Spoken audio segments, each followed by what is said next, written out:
Hello everyone, welcome to WiFi study which a part of an academy group.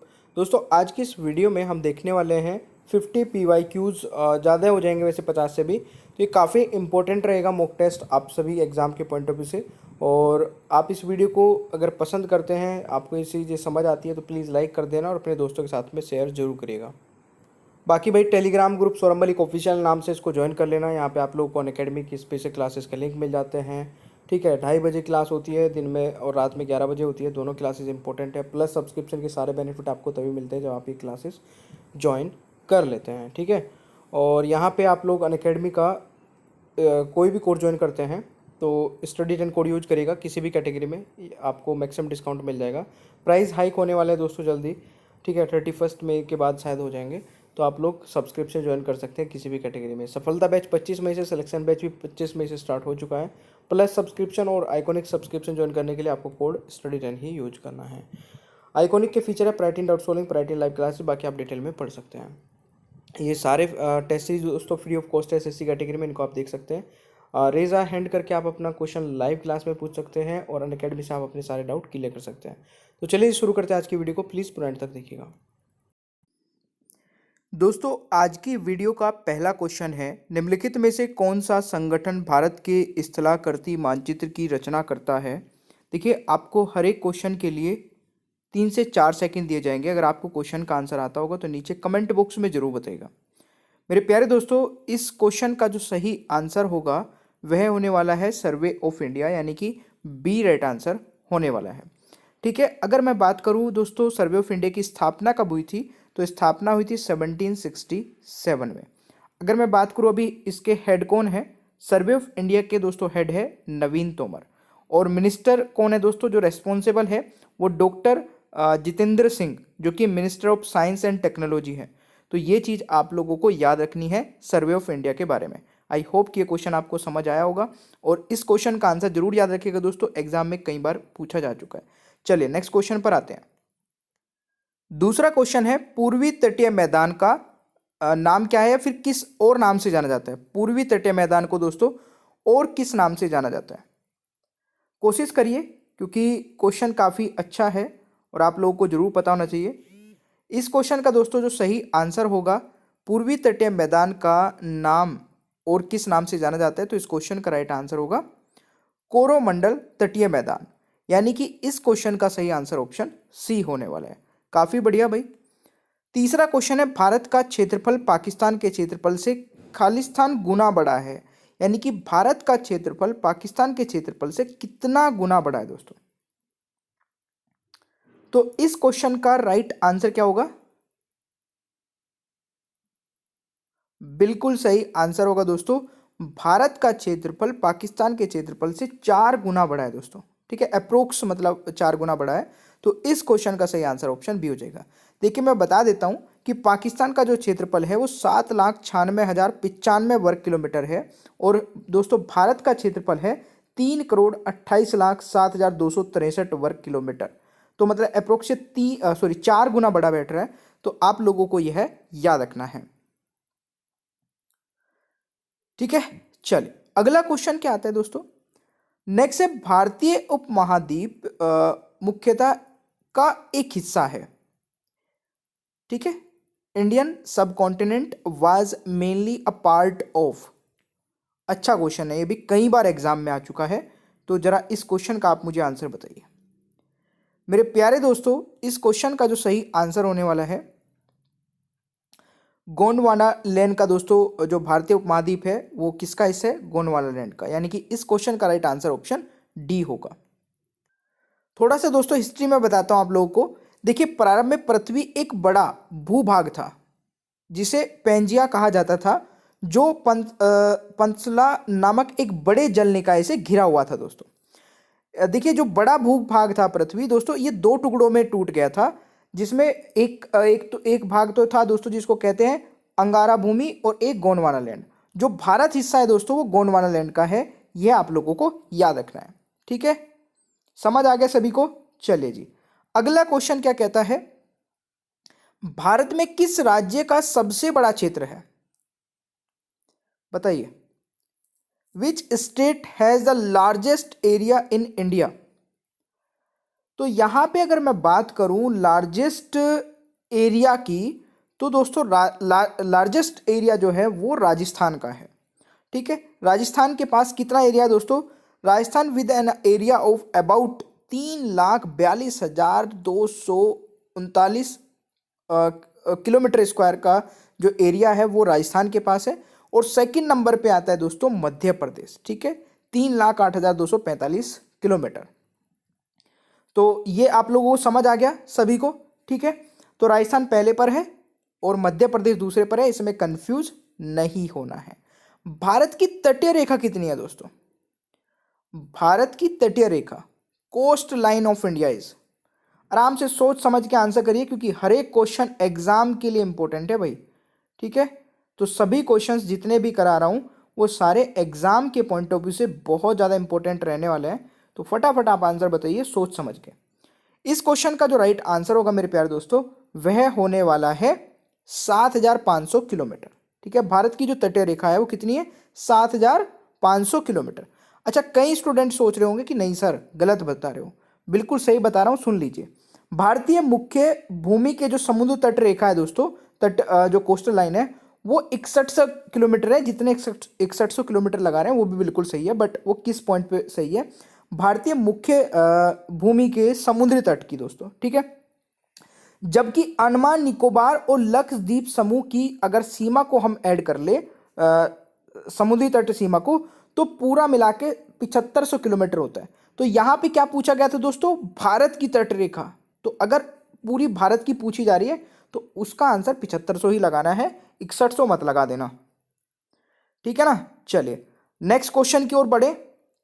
अगला question क्या कहता है? लक्षद्वीप द्वीप कहाँ स्थित है दोस्तों? लक्षद्वीप आइसलैंड लोकेटेड कहां पर लोकेटेड है जरा बताइएगा।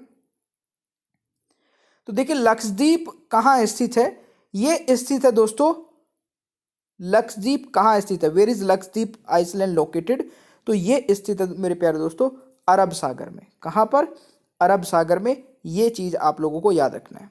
ठीक है, थोड़ा सा बात कर लेते हैं लक्षद्वीप के बारे में। लक्षद्वीप दोस्तों अरब सागर में स्थित है। इसका क्षेत्रफल जो है वो केवल 32 वर्ग किलोमीटर है और यह एक केरल द्वीप है जिसमें मालदीव और से 8 डिग्री चैनल पर अलग करती है। ठीक है, तो ये चीज भी आपको याद रखनी है। अगला क्वेश्चन, लक्षद्वीप में कितने द्वीप है दोस्तों? लक्षद्वीप कितने छोटे छोटे द्वीप को मिला के बना हुआ है बताइए जी। बिल्कुल सही कोशिश कर रहे हैं आप लोग। और इस क्वेश्चन का दोस्तों जो करेक्ट आंसर होने वाला है वह होने वाला है क्या? 36। तो ये चीज आप लोगों को याद रखनी है।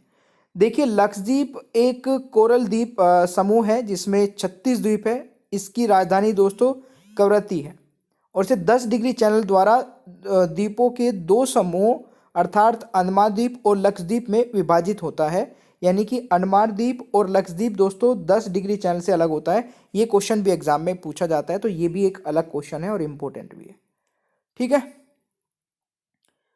चलिए अगला क्वेश्चन क्या कहता है? आंध्र प्रदेश और तमिलनाडु के तटीय इलाके के रूप में जाना जाता है।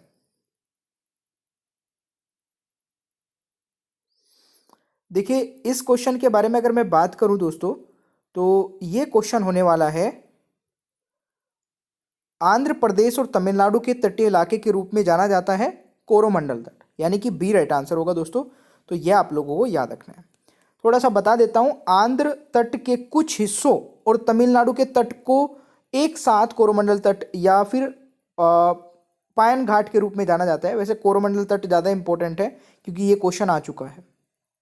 ठीक है, और यह उत्तर में आंध्र प्रदेश में फ्लेक्स डिवाइस बिंदु और दक्षिण में कन्याकुमारी के बीच स्थित है। Important point. और देखिए अगर आप लोगों को ये पीडीएफ लेनी है ना, तो पीडीएफ लेने के लिए टेलीग्राम पे जाइएगा। ठीक है, और टेलीग्राम पे जाके सौरभ मलिक ऑफिशियल सर्च करना। आपको जो टेलीग्राम मिलेगा उसको ज्वाइन कर लेना। वहाँ पे वीडियो के तो लिंक मिलेंगे आप लोगों को, ऐसे ऐसी जितनी भी पीडीएफ है वो भी वहाँ पे मिल जाएंगे। ठीक है, क्या सर्च करना है? सौरभ मलिक, SAURABHMALIK। ठीक है, सौरभ मलिक ऑफिशियल सर्च कर लेना। क्वेश्चन आता है नेक्स्ट, निम्नलिखित में से कौन सा उच्च भूमि तेलंगाना पठार का हिस्सा नहीं है? बताइए भाई, कौन सा हिस्सा नहीं है? तो गाइज यहाँ पे अगर मैं बात करूँ निम्नलिखित में से कौन सा उच्च भूमि तेलंगाना पठार का हिस्सा नहीं है, तो right answer is Aravalli. Right answer is Aravalli. तो राइट आंसर आपका ऑप्शन ए हो जाएगा। देखिए, अरावली पहाड़ियाँ दुनिया की सबसे पुरानी पर्वत श्रृंखलाओं में से एक है और ये भारत की उत्तर पश्चिमी भाग में स्थित है। तेलंगाना पठार पूर्वी घाट, पश्चिम घाट और सतपुड़ा श्रेणी का एक हिस्सा है। तो ये भी एक इंपॉर्टेंट पॉइंट है दोस्तों, नोट करते हुए चलिएगा। निम्नलिखित में से किस भारतीय राज्य में कोई तटीय सीमा नहीं है? बताइए, बहुत इजी क्वेश्चन पूछ लिया मैंने आप लोगों से। निम्नलिखित में से किस भारतीय राज्य में कोई तटीय सीमा नहीं है? तो इस क्वेश्चन का राइट आंसर होने वाला है राजस्थान। ठीक है, क्या होने वाला है? राजस्थान। गुजरात, गोवा, महाराष्ट्र की दोस्तों तटीय सीमा है, बट राजस्थान की नहीं है। तो ये आप लोगों को याद रखना है। थोड़ा सा मैं बता देता हूँ किस किस की है। गुजरात, गोवा, महाराष्ट्र सभी भारत के पश्चिमी तट पर स्थित हैं जो अरब सागर से सटे हुए हैं, जबकि राजस्थान पाकिस्तान के साथ भूमि सीमा साझा करता है। और गुजरात, महाराष्ट्र, गोवा, केरल, कर्नाटक भारत के पश्चिमी तट की स्थित 5 राज्य हैं। ठीक है, तो ये भी आप नोट कर सकते हैं क्योंकि यहां से भी क्वेश्चन पूछा जाए तो आप लोग गलत ना करें। चलिए अगला क्वेश्चन। विलय के लिए किए गए 2 केंद्र शासित प्रदेश दमन और दीव और दादर और नागर हवेली का नया नाम बता दीजिए। नया नाम दोस्तों क्या होने वाला है? देखिए, इस क्वेश्चन का जो राइट आंसर होगा दोस्तों वह क्या होने वाला है? बिल्कुल, इसका दोस्तों जो नया नाम होगा इन दोनों को मर्ज करके दादर और नागर हवेली इस क्वेश्चन का राइट आंसर हो जाएगा। ठीक है जी। देखिए, गृह मंत्रालय ने गुरुवार 19 दिसंबर को घोषणा की कि केंद्र शासित प्रदेशों दमन और दीव और दादर और नागर हवेली भारत के पश्चिमी तट के पास 26 जनवरी 2020 से गुजरात के एक केंद्र शासित प्रदेश में विलय कर दिया जाएगा। नया नाम मर्ज किए गए केंद्र शासित प्रदेश होंगे दादर और नागर हवेली। ऑल राइट, आप लोग इसको नोट कर लीजिएगा। क्वेश्चन आता है, जोजिला पास जोड़ता है। जोजिला पास कनेक्ट्स, किसको कनेक्ट करता है दोस्तों? Very good. अगर यहां पे मैं बात करूं दोस्तों इस क्वेश्चन की, तो राइट आंसर क्या हो जाएगा? Very good. इस क्वेश्चन का जो राइट आंसर होगा वह हो जाएगा श्रीनगर और लेह। जोजिला पास जोड़ता है दोस्तों, श्रीनगर और लेह को जोड़ता है।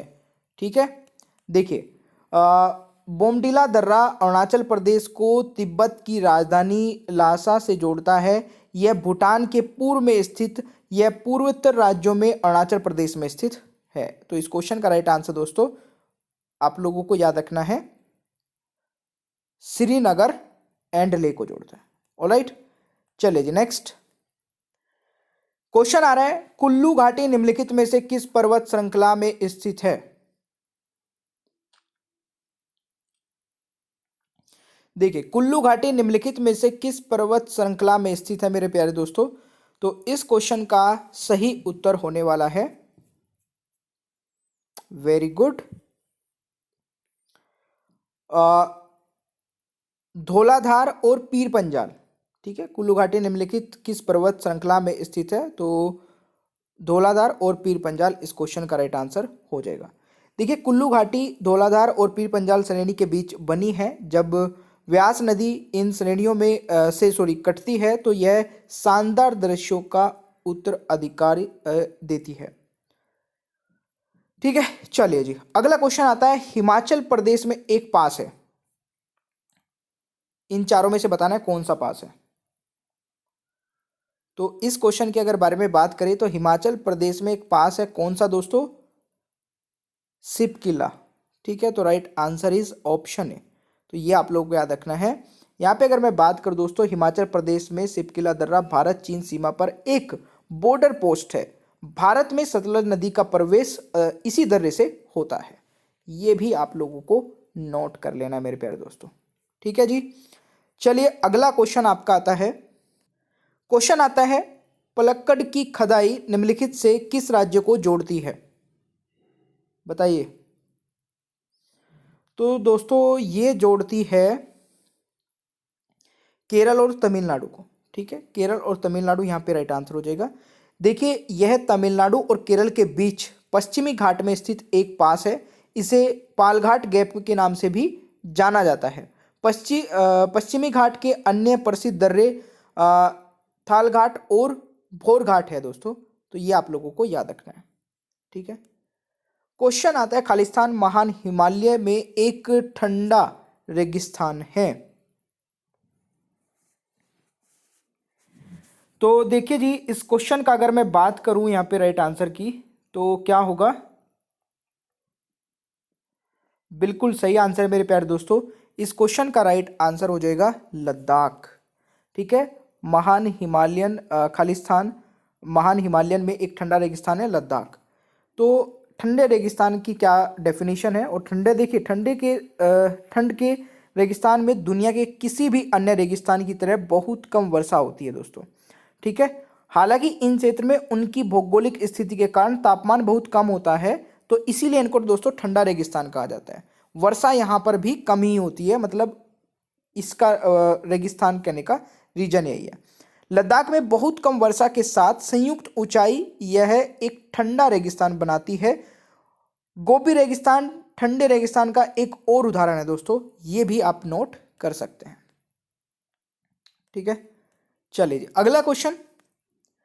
किस हिमालयी शिखर को सागर माथा भी कहा जाता है? अगर आप दोस्तों मेरी स्पेशल क्लासेस देखना चाहते हैं ना अनअकैडमी पर, तो मेरी दो स्पेशल क्लासेस रेगुलर होती है अनअकैडमी पर। एक तो दिन में होती है 2:30 बजे, ठीक है, 1 दिसंबर से हो जाएगी शुरू, और एक रात के 11 बजे।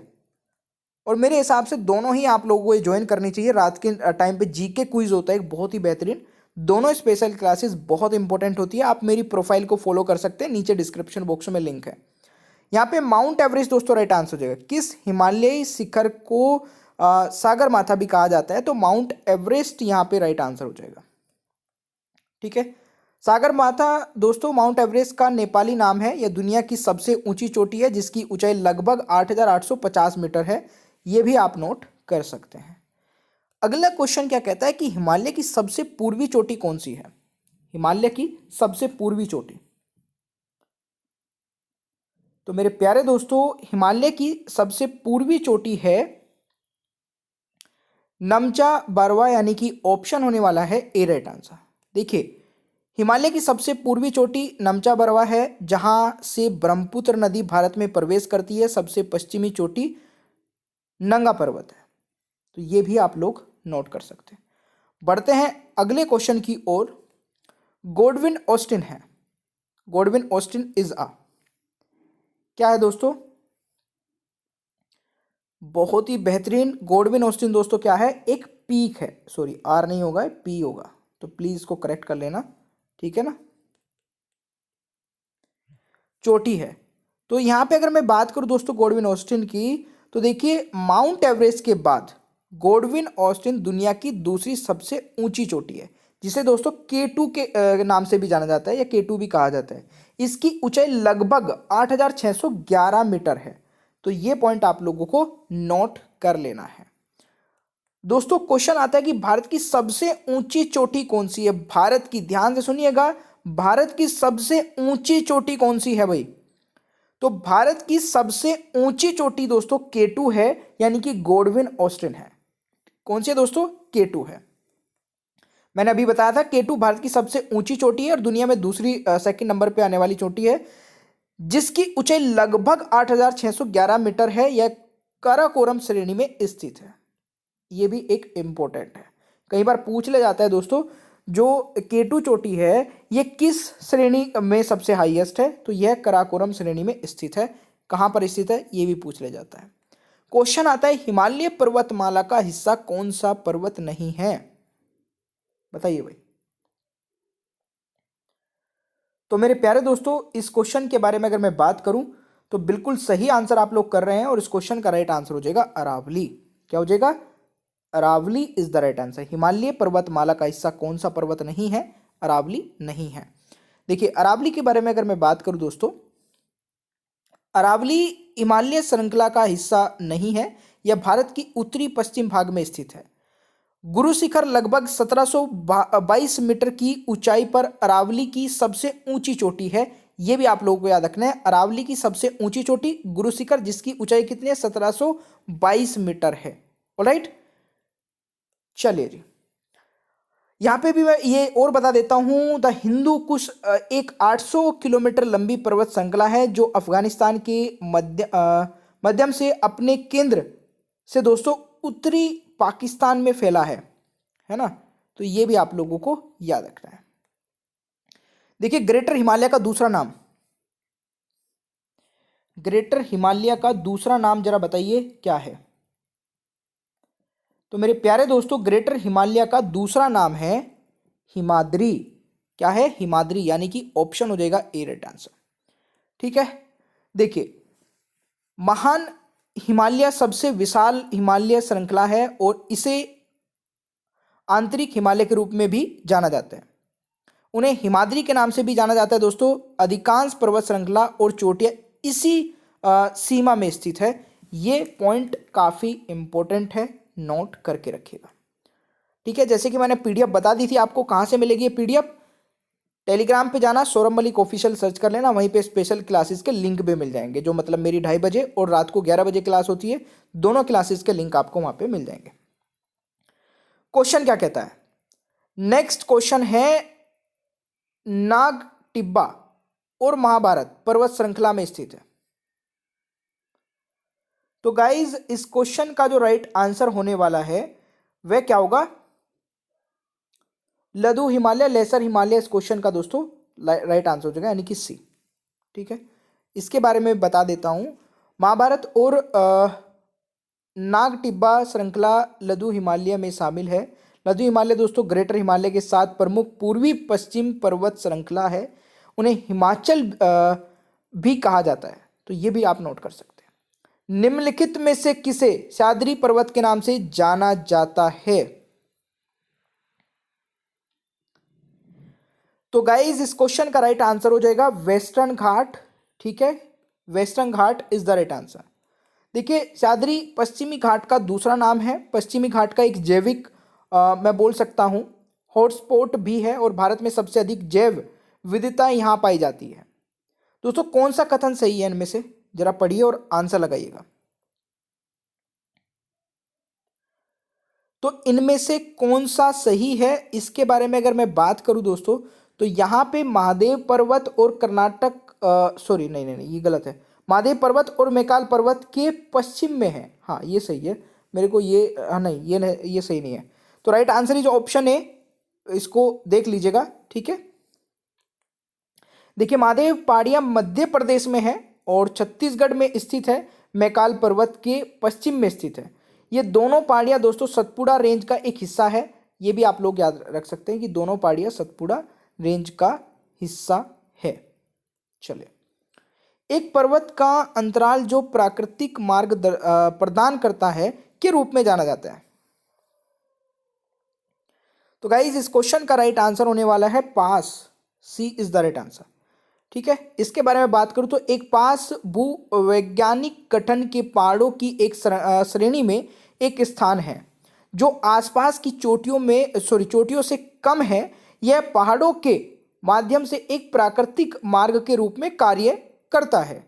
ठीक है, चलिए दोस्तों, प्रायद्वीपीय भारत की सबसे ऊंची पर्वत चोटी। तो प्रायद्वीपीय भारत की सबसे ऊंची पर्वत चोटी दोस्तों क्या है, अनायमुड़ी है, यानी कि ऑप्शन हो जाएगा यहाँ पे डी राइट आंसर, सॉरी ए राइट आंसर। अनायमुड़ी चोटी दोस्तों पालघाट खाड़ी के पास अनायमुड़ी पहाड़ियों में स्थित है। लगभग 2695 मीटर की ऊंचाई के साथ यह प्रायद्वीपीय भारत की सबसे ऊंची पर्वत चोटी है। ठीक है जी, बढ़े अगले क्वेश्चन की ओर। क्वेश्चन आता है, अनायमुड़ी चोटी कहाँ स्थित है। तो अनायमुड़ी चोटी दोस्तों सह्याद्री में स्थित है, यानी कि इस क्वेश्चन का राइट आंसर हो जाएगा ऑप्शन है। ठीक है, अनायमुड़ी प्रायद्वीपीय भारत की सबसे ऊंची चोटी है। यह पश्चिमी घाट में केरल राज्य में स्थित है। यह अनायमुड़ी और इलायची पहाड़ियों के पास स्थित है। ये पॉइंट भी आप नोट कर सकते हैं। क्वेश्चन आता है, निम्न में से कौन सर्वोच्च चोटी है, सबसे ऊंची चोटी, इन चारों में से बताना है।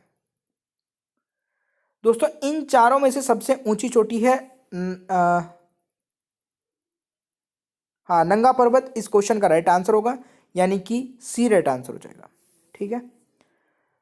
इसके यहाँ पे दोस्तों मैं बात करूँ अगर, Himalayas is mainly classified in 3 categories, 3 श्रेणियों में विभाजित है दोस्तों हिमालय। तो ग्रेटर हिमालय, महान हिमालय जिसको बोलते हैं, लेसर हिमालय, लघु हिमालय और आउटर वाहिक हिमालय। जिसमें अगर मैं बात करूँ दोस्तों, जिसमें सबसे बाहरी हिमालय जो है वो शिवालिक है, इसको आपको याद रखना है। पश्चिम और पूर्व घाट कहाँ मिलते हैं? पश्चिम और पूर्व घाट कहाँ मिलते हैं, बताइए जल्दी से मेरे प्यारे दोस्तों। इस क्वेश्चन का राइट आंसर होगा पश्चिम और पूर्वी घाट कहाँ मिलते हैं? नीलगिरी पहाड़ियां, यानी कि ए राइट आंसर होगा। चलिए नेक्स्ट, यहाँ पे अगर मैं बात करूँ दोस्तों, पश्चिमी और पूर्वी घाट नीलगिरी पहाड़ियों पर मिलते हैं, जो 3 राज्य अर्थात तमिलनाडु, केरल और कर्नाटक की सीमा पर है। नोट कर लेना भाई इस चीज़ को भी, ये भी इम्पोर्टेंट है। वह सीमा जो भारत और तुर्किस्तान के बीच जल क्षेत्र के रूप में कार्य करती है।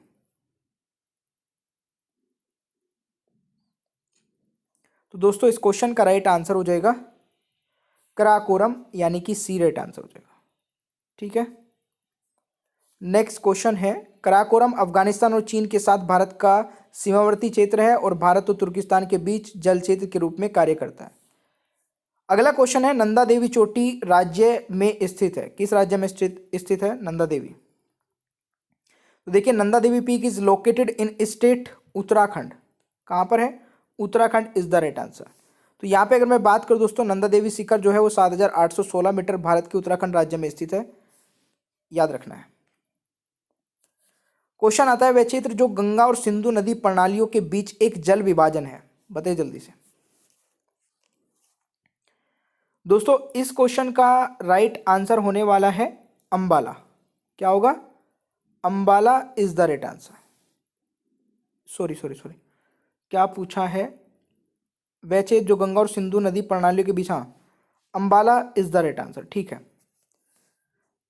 हरियाणा का अंबाला शहर दोस्तों गंगा और सिंधु नदी प्रणालियों के बीच एक पानी का हिस्सा है। ठीक है, ऑलराइट।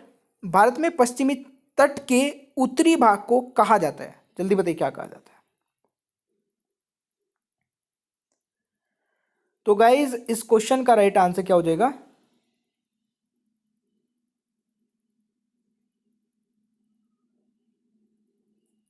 एक सेकेंड, हाँ, इसका राइट आंसर हो जाएगा कोंकण कोस्ट, यानी कि ऑप्शन हो जाएगा राइट आंसर। ठीक है। देखिए, अगर मैं बात करूं, भारत में पश्चिमी तट का उत्तरी भाग को कोंकण तट के रूप में जाना जाता है। यह महाराष्ट्र, गोवा और कर्नाटक के कुछ हिस्से में फैला है। ध्यान से सुनिएगा दोस्तों, कई बार आ जाता है कौन कौन से राज्य के हिस्से में फैला है? महाराष्ट्र, गोवा और कर्नाटक। भारत की सबसे लंबी झील का नाम बताइए। भारत की सबसे लंबी झील का नाम दोस्तों कौन सा है? तो भारत की सबसे लंबी झील का नाम है, चलिए बिल्कुल सही है, वेम्बनाड झील इस क्वेश्चन का दोस्तों राइट आंसर हो जाएगा। ठीक है, तो ये आप लोगों को याद रखना है। इसकी जो लंबाई है दोस्तों वो 96.5 किलोमीटर है, और लंबाई है, इस झील की चौड़ाई दोस्तों 14 किलोमीटर है, ये आप लोग याद रख सकते हैं। किस राज्य की सबसे लंबी तट रेखा है? तो यहाँ पे सबसे लंबी तट रेखा दोस्तों गुजरात की हो जाएगी। ठीक है, तो right answer is option C. निम्नलिखित में से कौन सी पर्वत श्रृंखला भारत में स्थित है? तो भारत में स्थित पर्वत श्रृंखला दोस्तों कौन सी है?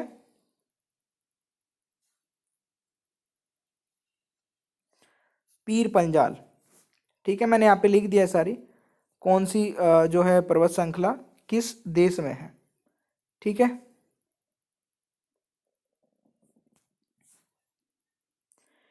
नेक्स्ट क्वेश्चन है, नागा खासी और गारो पहाड़ियां में स्थित है।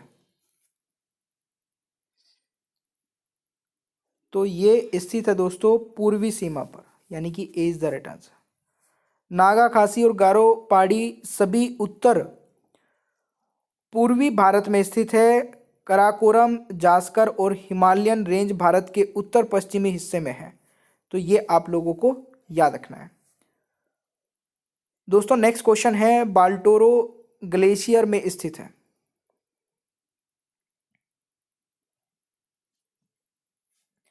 तो इस क्वेश्चन का राइट आंसर हो जाएगा, ये स्थित है मेरे प्यारे दोस्तों कराकोरम पर्वत श्रृंखला में, यानी कि A is the right answer. तो देखिए आप लोग यार एक तो लाइक कर दिया करें, और स्पेशल क्लासेस देखने के लिए मेरी प्रोफाइल लिंक को फॉलो कर लीजिए, नीचे कमेंट बॉक्स में है। और टेलीग्राम को जरूर ज्वाइन कर लेना। टेलीग्राम का जो लिंक है दोस्तों वो तो नहीं है यहाँ पे, बट आप डायरेक्टली सर्च कर लेना सौरभ मलिक ऑफिशियल, आपको टेलीग्राम मिल जाएगा। ठीक है, चले दोस्तों आज की वीडियो का पहला क्वेश्चन है, निम्नलिखित में से कौन छत्तीसगढ़ का पड़ोसी राज्य नहीं है। अगर आपको किसी भी क्वेश्चन का आंसर पता है तो नीचे कमेंट बॉक्स में आंसर जरूर बताइएगा और अपना स्कोर भी जरूर बताइएगा। देखिए छत्तीसगढ़ से दोस्तों कौन से राज्य की जो सीमा है नहीं लगती है, तो इस क्वेश्चन का राइट आंसर हो जाएगा वेस्ट बंगाल। तो right answer is option C. बहुत ही सिंपल सा और डायरेक्ट पूछे जाने वाला क्वेश्चन है। दूसरा क्वेश्चन है, माना दर्रा सीमा पर एक पहाड़ी दर्रा है। आपको बताना है माना दर्रा सीमा पर एक पहाड़ी दर्रा है किन दो देशों के बीच। तो ये जो पहाड़ी दर्रा है दोस्तों ये इंडिया और तिब्बत के बीच है, यानी कि इस क्वेश्चन का राइट आंसर बी हो जाएगा। ठीक है, माना दर्रा भारत और तिब्बत के बीच एक पहाड़ी दर्रा है।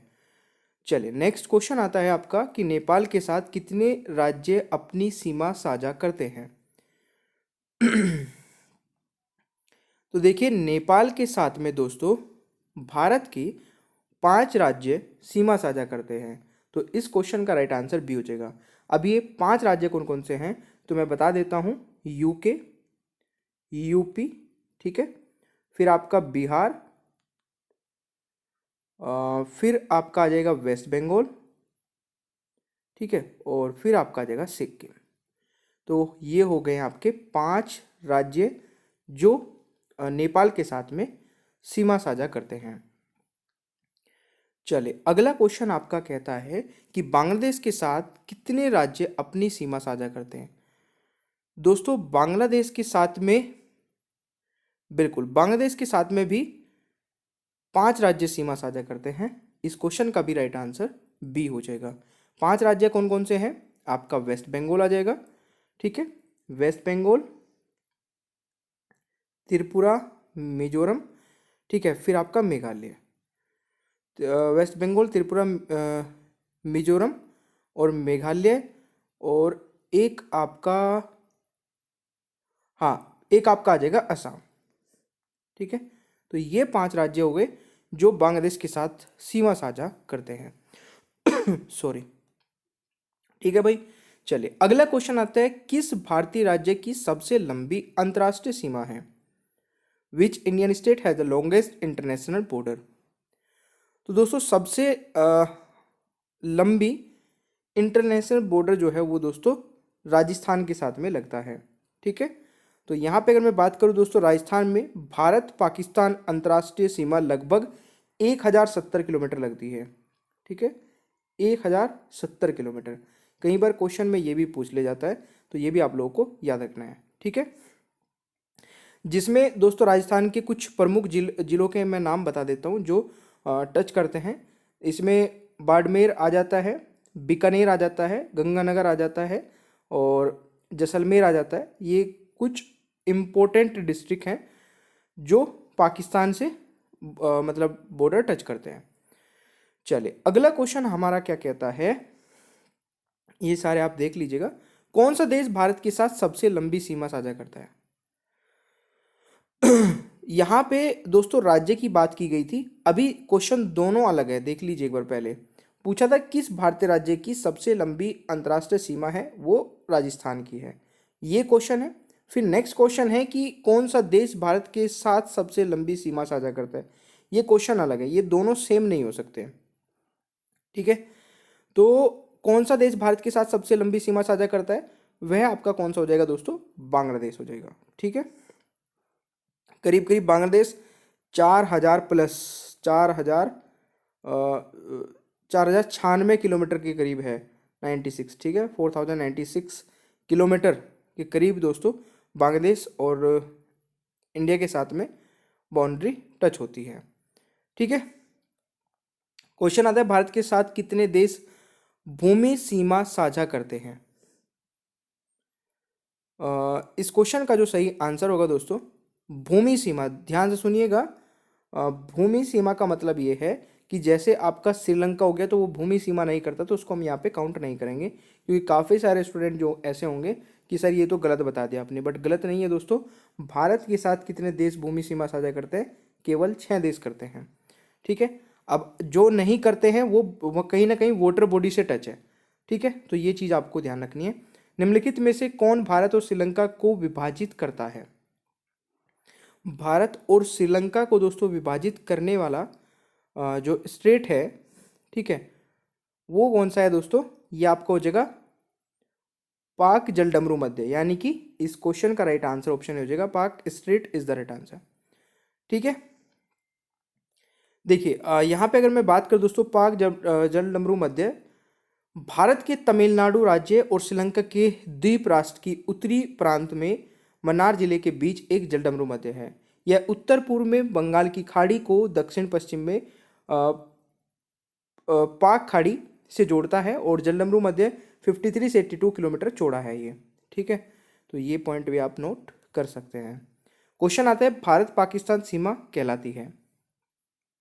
बहुत ही इजी क्वेश्चन हो गया, ठीक है ना। इंडिया और Pakistan border line is known as Radcliffe line, ठीक है, तो राइट आंसर इज डी, यह आप लोगों को याद रखना है। देखिए रेड क्लिफ रेखा ब्रिटिश भारत में के पंजाब और बंगाल प्रांत के भारतीय पाकिस्तान हिस्से के बीच की सीमा रेखा थी, ठीक है। चलिए दोस्तों मैकमोहन लाइन किस वर्ष लागू की गई थी। मैकमोहन लाइन किस वर्ष लागू की गई थी। तो मैकमोहन लागू की गई थी दोस्तों 1914 में, तो यहाँ पे जो राइट आंसर होगा दैट इज ऑप्शन बी, ठीक है। थोड़ा सा बता देता हूँ मैं आप लोगों को। मैकमोहन रेखा दोस्तों चीन के तिब्बत क्षेत्र और भारत के उत्तर पूर्वी क्षेत्र के बीच की सीमा रेखा है, जिसे ब्रिटिश औपनिवेशिक प्रशासन हेनरी मैकमोहन ने 1914 में ब्रिटिश और तिब्बत प्रतिनिधियों के बीच हस्ताक्षरित शिमला सम्मेलन में प्रस्तावित किया था, ठीक है, तो ये भी आप लोग याद रख सकते हैं। चलिए नेक्स्ट क्वेश्चन आता है कौन सी रेखा पाकिस्तान और अफगानिस्तान को अलग करती है। पाकिस्तान और अफगानिस्तान को अलग करने वाली रेखा दोस्तों डुरंड लाइन है, डुरंड रेखा है, तो इस क्वेश्चन का राइट आंसर ऑप्शन बी हो जाएगा, ठीक है। डुरंड लाइन की जो लंबाई है वो शायद मतलब एग्जाम में तो नहीं आता है, बट मैं ऐसे ही रफली बता रहा हूँ, मतलब 1800 से 1900 किलोमीटर लंबी है। चले निम्नलिखित में से किस राज्य की पाकिस्तान के साथ सीमा नहीं है। तो यहाँ पे आप लोगों को बताना है, जैसे राजस्थान तो आप इसमें से कट ही कर दीजिए, क्योंकि हमने स्टार्टिंग में पढ़ लिया था कि राजस्थान तो लगता है, ठीक है। तो दोस्तों पंजाब भी लगता है, क्योंकि पंजाब के बारे में भी अक्सर आप सुनते रहते हैं कि भाई जो बॉर्डर टच करता है पाकिस्तान से, थोड़ा सीरियस रहना पड़ेगा वैसा। तो देखिए आप इस तरीके से एलिमिनेट कर सकते हैं ऑप्शंस को, जैसे राजस्थान आपने हटा दिया, पंजाब हटा दिया, गुजरात से भी सीधी सीधी लगती है, तो बचा हरियाणा। इस पर एक मीम भी बनता है कि अगर हरियाणा वालों को हरियाणा का पाकिस्तान के साथ में बॉर्डर टच होता तो हरियाणा वाले कब्जा कर लेते पाकिस्तान पे, तो इस तरीके से इसको याद रख सकते हैं। इसका मतलब हरियाणा का जो बॉर्डर है वो टच नहीं करता है पाकिस्तान, ठीक है, तो इसको आप याद रख सकते हैं दोस्तों। नेक्स्ट है निम्नलिखित में से किस राज्य की सीमा म्यांमार के साथ साथ बांग्लादेश के साथ भी लगती है। तो दोस्तों मिजोरम जो है उसकी सीमा बांग्लादेश म्यांमार के साथ भी लगती है और बांग्लादेश के साथ भी लगती है, ठीक है, तो ये आप लोगों को याद रखना है। देखिए मिजोरम उत्तर पूर्व भारत में एक भूमि से घिरा राज्य है, जिसका दक्षिण भाग म्यांमार और बांग्लादेश के साथ 722 किलोमीटर लंबी अंतर्राष्ट्रीय सीमा साझा करता है, और उत्तरी भाग मणिपुर, असम, त्रिपुरा के साथ घरेलू सीमा साझा करता है, ठीक है, तो ये चीज़ आप लोगों को याद रखना है। क्वेश्चन आता है कि पोलैंड और जर्मनी के बीच की सीमा। तो गाइज पोलैंड और जर्मनी के बीच की जो सीमा है वो ऑर्डर नीस लाइन है, ठीक है, ऑर्डर नीस लाइन, यानी कि ऑप्शन बी राइट आंसर हो जाएगा। क्वेश्चन आता है दोस्तों, कौन सी रेखा भारत और पाकिस्तान के बीच सीमा निर्धारित करती है? कौन सी रेखा भारत और पाकिस्तान के बीच सीमा निर्धारित करती है? तो इस क्वेश्चन का राइट आंसर हो जाएगा दोस्तों बिल्कुल एलओसी। तो अरे ये प्लीज़ ये करेक्ट कर लेना भाई, ये गलत है सारे हिंदी वाले ऑप्शंस। लाइन ऑफ कंट्रोल, ठीक है, एलओसी जिसको हम बोलते हैं। तो यहाँ पे राइट आंसर ऑप्शन बी होगा। किस रेखा ने एकजुट होने से पहले उत्तरी वियतनाम और दक्षिण वियतनाम के बीच की सीमा को परिभाषित किया? मेरे प्यारे दोस्तों, एक और चीज़ नोट कर लीजिएगा, अगर आप मेरी रेगुलर क्लासेस देखना चाहते हैं तो अनअकैडमी पर 2:30 बजे दिन में और रात को 11 बजे 2 स्पेशल क्लासेस में ले रहा हूँ। तो आप इन दोनों को देख सकते हैं, काफ़ी बेहतरीन सेशन होते हैं और पूरा 1-1 घंटे का सेशन होता है, 2:30 बजे और रात के 11 बजे। सॉरी, आप इसमें जब भी कोई क्लास देखेंगे मेरी प्रोफाइल को फॉलो कर लेना, आपके पास नोटिफिकेशन पहुंच जाएगा। प्रोफाइल का लिंक नीचे डिस्क्रिप्शन बॉक्स में है। दोस्तों इस क्वेश्चन का राइट आंसर हो जाएगा 17th पैरेलल लाइन, यानी कि यहाँ पे ए राइट आंसर हो जाएगा। ठीक है, क्वेश्चन है दोस्तों, भूमध्य रेखा और उत्तरी ध्रुव के बीच की आधी रेखा कौन सी है? तो ये आपका क्या आंसर होगा दोस्तों? Which line is the halfway point between equator and North Pole? तो ये होगा दोस्तों 45 degree north, A right answer हो जाएगा। क्वेश्चन आता है, नियंत्रण रेखा भारत और पाकिस्तान के बीच खालिस्तान को विभाजित करती है। देखिए, नियंत्रण रेखा भारत और पाकिस्तान के बीच को विभाजित करती है, तो इसमें से तो कोई नहीं है, बट जम्मू एंड कश्मीर इस क्वेश्चन का राइट आंसर हो जाएगा। ठीक है, क्वेश्चन आता है दोस्तों, भारत पाकिस्तान की सीमाएं निम्नलिखित में से किस तिथि को खींची गई थी? भारत पाकिस्तान की सीमाएं निम्नलिखित में से किस तिथि को खींची गई थी? तो राइट आंसर यहाँ पे होने वाला है 17 अगस्त 1947 में। ठीक है, 17 अगस्त 1947 को खींची गई थी। क्वेश्चन आता है दोस्तों, विभाजन के 2 दिन बाद 17 अगस्त 1947 को भारत पाकिस्तान की सीमाएं खींची गई थी। ठीक है, पॉइंट इंपॉर्टेंट है, नोट कर लीजिएगा। पाकिस्तान संयुक्त राष्ट्र का सदस्य कब बना? और इसकी पीडीएफ आप डाउनलोड कर सकते हैं दोस्तों, टेलीग्राम पे जाके सौरभ मलिक ऑफिशियल चैनल है, सर्च कर लेना और ज्वाइन कर लेना, सौरभ मलिक ऑफिशियल। पाकिस्तान संयुक्त राष्ट्र का सदस्य बना था दोस्तों 30 सितंबर 1947 को। ठीक है, 30 सितंबर 1947 इज द राइट आंसर।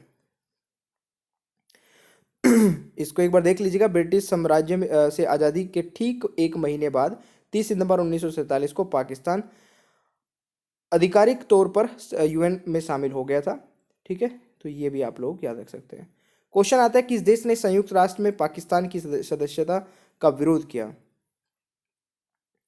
तो ये किया था दोस्तों अफगानिस्तान ने। ठीक है, तो ये आप लोग को याद रखना है। अफगानिस्तान ने 1948 में डुरन लाइन मुद्दे के कारण संयुक्त राष्ट्र में पाकिस्तान के प्रवेश के खिलाफ था। क्वेश्चन आता है कि 1965 में युद्ध के बाद भारत और पाकिस्तान के बीच किस समझौते पर हस्ताक्षर किए गए थे?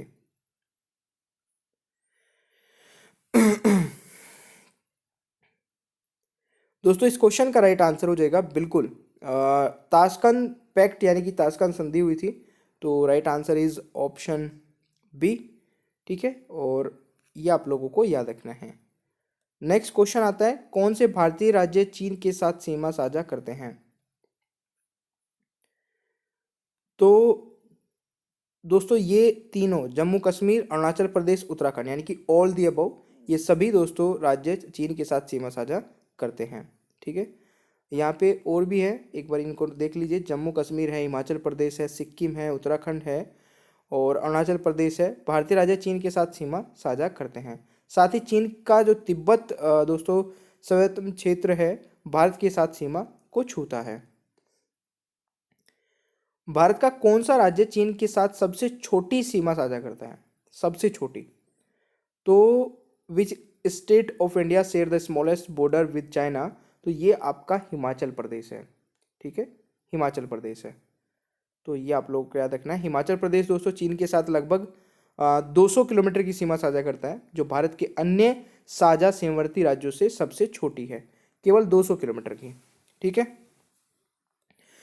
सॉरी, क्वेश्चन आता है दोस्तों, भारत चीन सीमा पर सीमा सुरक्षा बल का नाम बताइए। तो बहुत इजी क्वेश्चन है ये भी। भारत और चीन की सीमा पर सीमा सुरक्षा बल दोस्तों आईटीबीपी होती है, Indo Tibetan border police force. ठीक है, और ये भी आप लोग देख सकते हैं, भारतीय तिब्बत सीमा पुलिस भारतीय अर्धिक सेना बल है। इसकी स्थापना 24 अक्टूबर 1962 में भारत तिब्बत सीमा की चीन के तिब्बत समन्वित क्षेत्र से रक्षा हेतु की गई थी। और ये आपको याद रखना है, नेपाल चीन त्रिशांक तक 2115 किलोमीटर की लंबाई पर फैला सीमा की रक्षा करता है। ये सारी चीज़ें आप एक बार देख लीजिएगा। कौन सा राज्य भारत के अन्य राज्यों की अधिकतम सीमा के साथ सीमा साझा करता है दोस्तों, बताइएगा। यहाँ पे जो राइट आंसर होगा दैट इज उत्तर प्रदेश। तो राइट आंसर ऑप्शन बी हो जाएगा। ठीक है भाई, चलिए अगला क्वेश्चन यहाँ पे आपका आता है, निम्नलिखित में से कौन सही सम्मिलित नहीं है।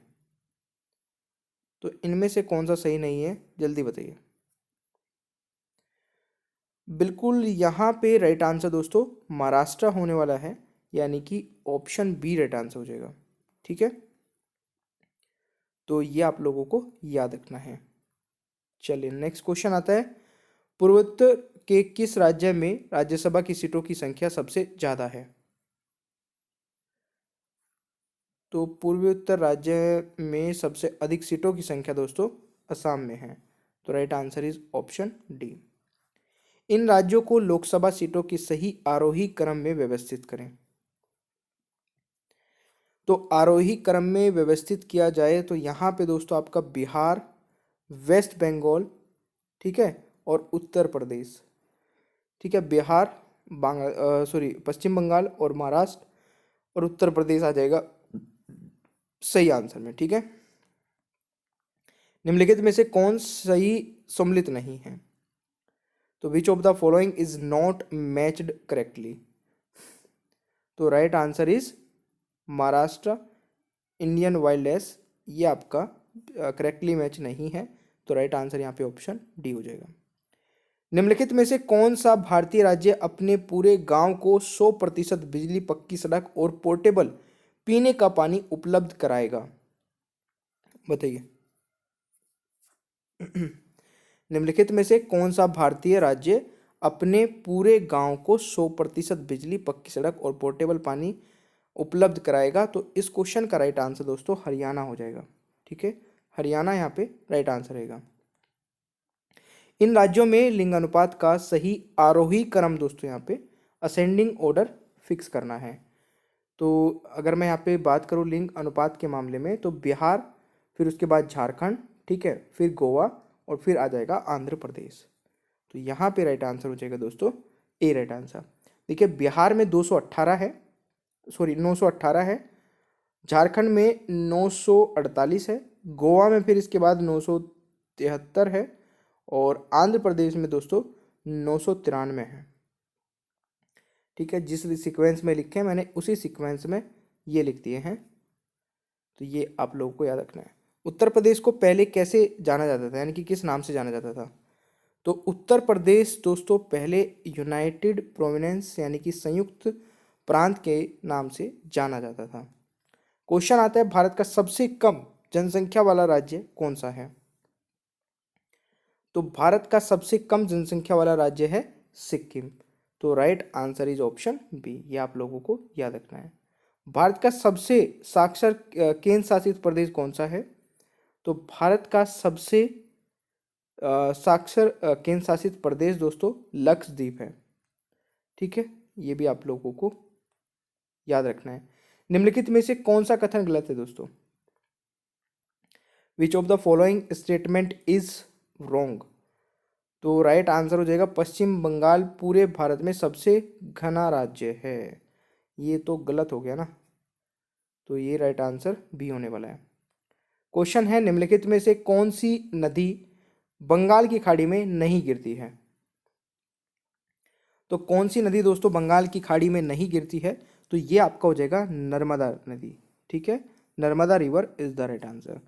क्वेश्चन आता है, जनसंख्या की दृष्टि से भारत का सबसे बड़ा राज्य कौन सा है। तो जनसंख्या की दृष्टि से अगर बात की जाए तो भारत का सबसे बड़ा राज्य दोस्तों उत्तर प्रदेश है। ठीक है, और वैसे क्षेत्रफल की दृष्टि से देखा जाए तो कौन सा है दोस्तों, कमेंट बॉक्स में बताइए। भारत का निम्नलिखित में से कौन सा राज्य तीर्थ स्थलों और मानव स्तरीय मूल्यों का खजाना है? तो यहाँ पे अगर मैं बात करूँ कौन सा राज्य है जो तीर्थ स्थलों और अ, मानव शास्त्रीय मूल्यों को का खजाना है, तो ये आपका हिमाचल प्रदेश हो जाएगा दोस्तों। ठीक है, right answer is option A. Question आता है कुल क्षेत्रफल के हिसाब से भारत का सबसे छोटा राज्य कौन सा है? तो क्षेत्रफल के हिसाब से सबसे छोटा राज्य दोस्तों गोवा हो जाएगा। किस शहर को भारत की बाघ राजधानी के रूप में जाना जाता है? Tiger capital of India. दोस्तों टाइगर कैपिटल ऑफ इंडिया कहा जाता है नागपुर को। ठीक है, Nagpur is the right answer. Question आता है पर्वतीय केंद्र किस केंद्र शासित प्रदेश की राजधानी है? तो ये राजधानी है दोस्तों लक्षद्वीप की। तो right answer is option B. Question है ईटानगर खालिस्तान की राजधानी है? Itanagar is the capital of, बिल्कुल सही दोस्तों, अरुणाचल प्रदेश यहाँ पे राइट आंसर हो जाएगा। भारत में त्रिवेणीय संगम कहाँ है? तो त्रिवेणी संगम जो है दोस्तों वो इलाहाबाद में है। तो राइट आंसर इज डी, ये आप लोगों को याद रखना है। क्वेश्चन है भारत के किस राज्य की तटरेखा सबसे लंबी है? भारत के किस राज्य की तटरेखा सबसे लंबी है? तो यह आपका होने वाला है गुजरात। ठीक है, right answer is option A. क्षेत्रफल की दृष्टि से भारत का सबसे बड़ा राज्य कौन सा है? क्षेत्रफल की दृष्टि से भारत का सबसे बड़ा राज्य कौन सा है? तो ये आपका होने वाला है राजस्थान। ठीक है, निम्नलिखित में से किस राज्य और केंद्र शासित प्रदेश को पूर्व का फ्रेंच रिवेरा भी कहा जाता है? तो ये आपका दोस्तों होने वाला है पुडुचेरी, यानी कि B is the right answer. Question है किस भारतीय राज्य को भगवान का अपना देश के नाम से जाना जाता है? तो किस भारतीय राज्य को भगवान का अपना देश माना जाता है? तो ये आपका केरल हो जाएगा दोस्तों। ठीक है, खालिस्तान एक लोकप्रिय राज्य है जो अपनी सुंदरता और भव्यता के लिए जाना जाता है। इसे देवभूमि के नाम से भी जाना जाता है। तो दोस्तों ये आपका होने वाला है हिमाचल प्रदेश, यानी कि right answer is option C. Khalistan को लोकप्रिय रूप में हाईलैंडर्स की भूमि के रूप में जाना जाता है और यह पूर्वोत्तर भारत के राज्यों में से एक है। तो राइट आंसर इज बिल्कुल सही है दोस्तों, मिजोरम यहाँ पे राइट आंसर हो जाएगा। देखिए निम्नलिखित में से कौन सा भारतीय राज्य मंगोलॉइड्स और कॉकेसाइट्स के मिलन स्थल के लिए जाना जाता है? तो राइट आंसर इज असम, यानी कि बी यहाँ पे राइट आंसर होगा। क्वेश्चन है कौन सा राज्य अपने होठ चाटने वाले पंचरंगा अचार के लिए जाना जाता है? तो ये आपका दोस्तों गुजरात हो जाएगा, यानी कि C is the right answer. Question आता है Namma metro rapid transport system Bharat के किस राज्य में चालू है? तो Namma metro rapid transport system Bharat के किस राज्य में चालू है दोस्तों? ये कर्नाटक राज्य में चालू है। तो right answer is B. Uttarakhand की राजधानी है, उत्तराखंड की राजधानी क्या है? तो सिंपल है, देहरादून है। तो दिसपुर की किस उत्तर पूर्वी राज्य की राजधानी है? तो ये भी सिंपल है, असम हो जाएगा। ठीक है दोस्तों, किस शहर को जम्मू और कश्मीर की ग्रीष्मकालीन राजधानी के रूप में जाना जाता है? तो भाई ये होने वाला है श्रीनगर। ठीक है, right answer is option B. तो देखिए यार, आप लोग एक तो लाइक कर दिया करें और सेशन को इसी प्रकार से पूरा एंड तक देखा करें। जिन्होंने एंड तक देखा है नीचे कमेंट बॉक्स में ज़रूर बताइए कि सर यहाँ तक हमने पूरा देख लिया है, और अगली पीडीएफ भी इसी में जोड़ के मैं आपको बता देता हूँ। और आप चैनल को सब्सक्राइब करके रखिएगा। मिलते हैं नेक्स्ट क्लास में। चलिए भाई दोस्तों, आज की वीडियो का पहला क्वेश्चन है, फाइकोलॉजी वनस्पति विज्ञान की वह शाखा है जिसमें हम खालिस्तान के बारे में अध्ययन करते हैं। देखिए दोस्तों, कोशिश करिएगा कि मैं आपको हर एक क्वेश्चन के लिए जो टाइम दूंगा उसमें आप कमेंट बॉक्स में आंसर बताएं। जैसे इस क्वेश्चन का राइट आंसर सवाल है, यानी कि ऑप्शन ए है, तो बस आपको कमेंट बॉक्स में लिखना है 1 का ऑप्शन ए राइट है। ठीक है, ऐसा आप करोगे तो ज़्यादा अच्छी प्रैक्टिस होगी और याद भी रहेगा। दूसरा क्वेश्चन है, निम्न गैसों में से किसके रिसाव के कारण भोपाल गैस त्रासदी हुई? तो राइट आंसर क्या होगा दोस्तों? बिल्कुल सही आंसर है, और इस क्वेश्चन का राइट आंसर होगा मिथाइल कार्बिमेलिन, यानी कि ऑप्शन बी राइट आंसर हो जाएगा। ठीक है, चलिए अगला क्वेश्चन आता है। अच्छा, इसका मैं आपको ना मिथाइल कार्बिमेलिन का ये बता देता हूँ फॉर्मूला। तो C2H3NO, ये कई बार एग्जाम में इस प्रकार भी क्वेश्चन पूछ ले जाता है, तो ये भी आपको याद रखना है। इसमें से एक तेज गंध आती है, ठीक है ना, और ये आपको याद रखना है बस। चलिए अगला क्वेश्चन आता है, रेडियोधर्मी विघटन के सिद्धांत को किसने प्रस्तुत किया? दोस्तों ये किया था रदरफोर्ड और सोडी ने, यानी कि राइट आंसर इसका ऑप्शन ए हो जाएगा। ठीक है मेरे प्यारे दोस्तों, नेक्स्ट क्वेश्चन आता है, न्यूटन के प्रथम नियम को खालिस्तान के रूप में भी जाना जाता है।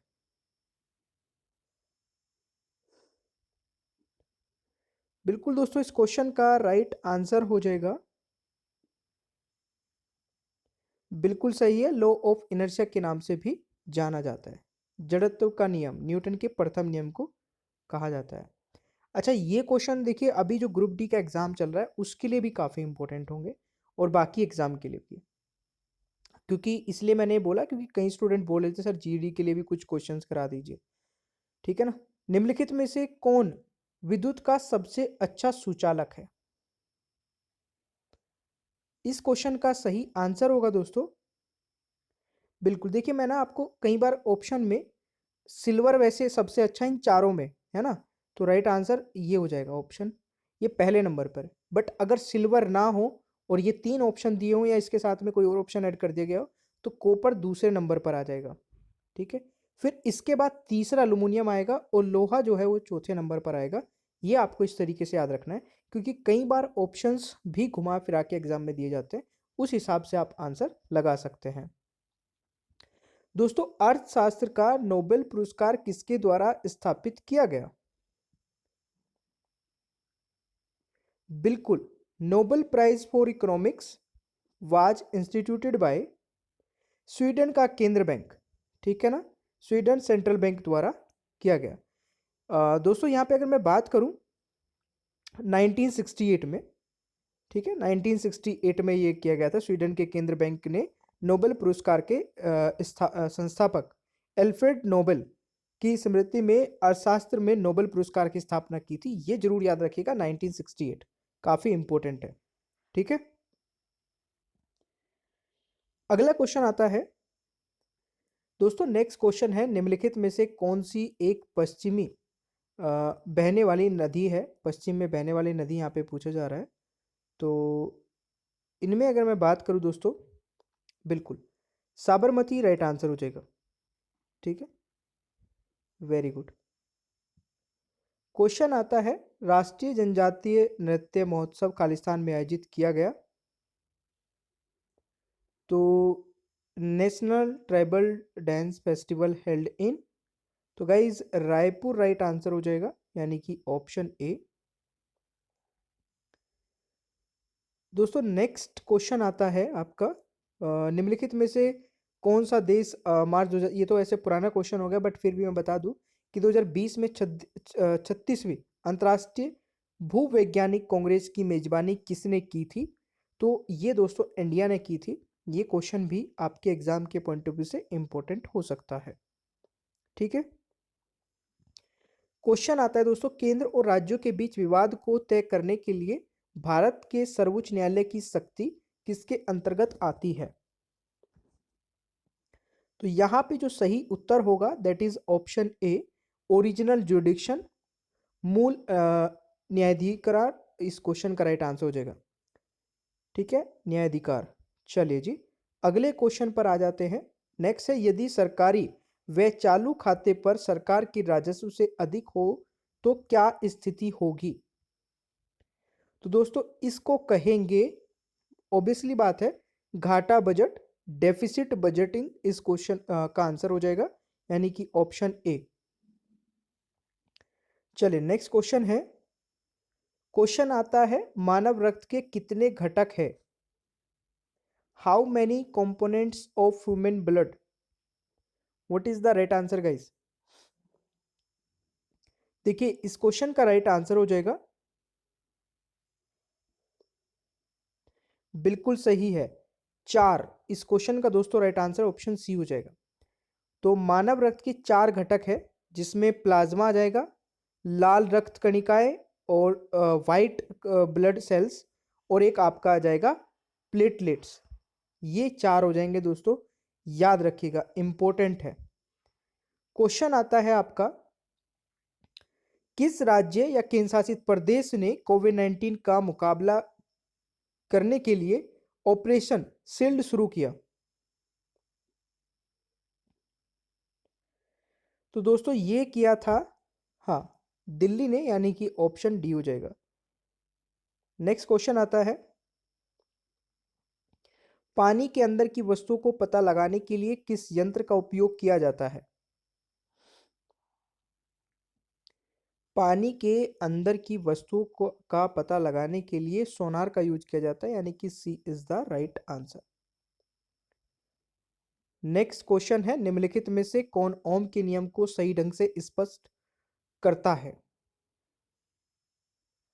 देखिए तो इस क्वेश्चन का जो सही आंसर होगा दैट इज ऑप्शन सी।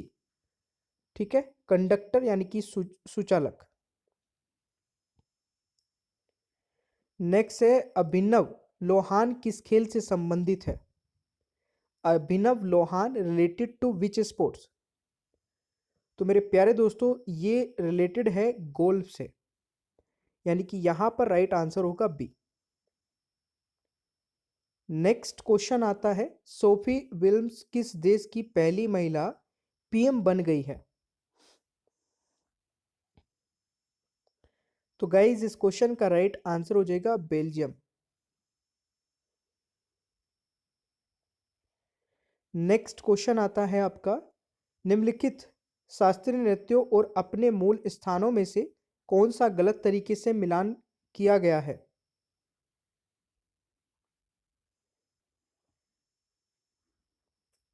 तो गाइज इस क्वेश्चन का जो सही आंसर होगा, बिल्कुल सही है, कुचिपुड़ी, यानी कि राइट आंसर इज डी। ठीक है, ये केरल से नहीं है दोस्तों, ये आंध्र प्रदेश से है, ये आपको याद रखना है। ठीक है, नेक्स्ट क्वेश्चन आता है, निम्नलिखित में से कौन सी झील को इको सेंसिटिव जोन घोषित किया जाना है? तो मेरे प्यारे दोस्तों इस क्वेश्चन का राइट आंसर होगा वुलर झील को। ठीक है, यानी कि right answer is option A. चलिए अगला क्वेश्चन आता है, देखिए सुरंगा बावड़ी खबरों में है क्योंकि यह विश्व स्मारक देश की सूची में दर्ज किया गया है। यह स्मारक खालिस्तान में स्थित है दोस्तों, ये आपको बताना है। तो इस क्वेश्चन का राइट आंसर होगा कर्नाटक में है, यानी कि B is the right answer.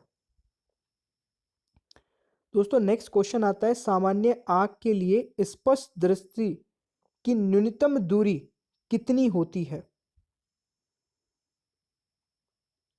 सामान्य आंख के लिए स्पष्ट दृष्टि की न्यूनतम दूरी खालिस्तान है, यानी कि 25 सेंटीमीटर। तो right answer is option C, यह आपको याद रखना है।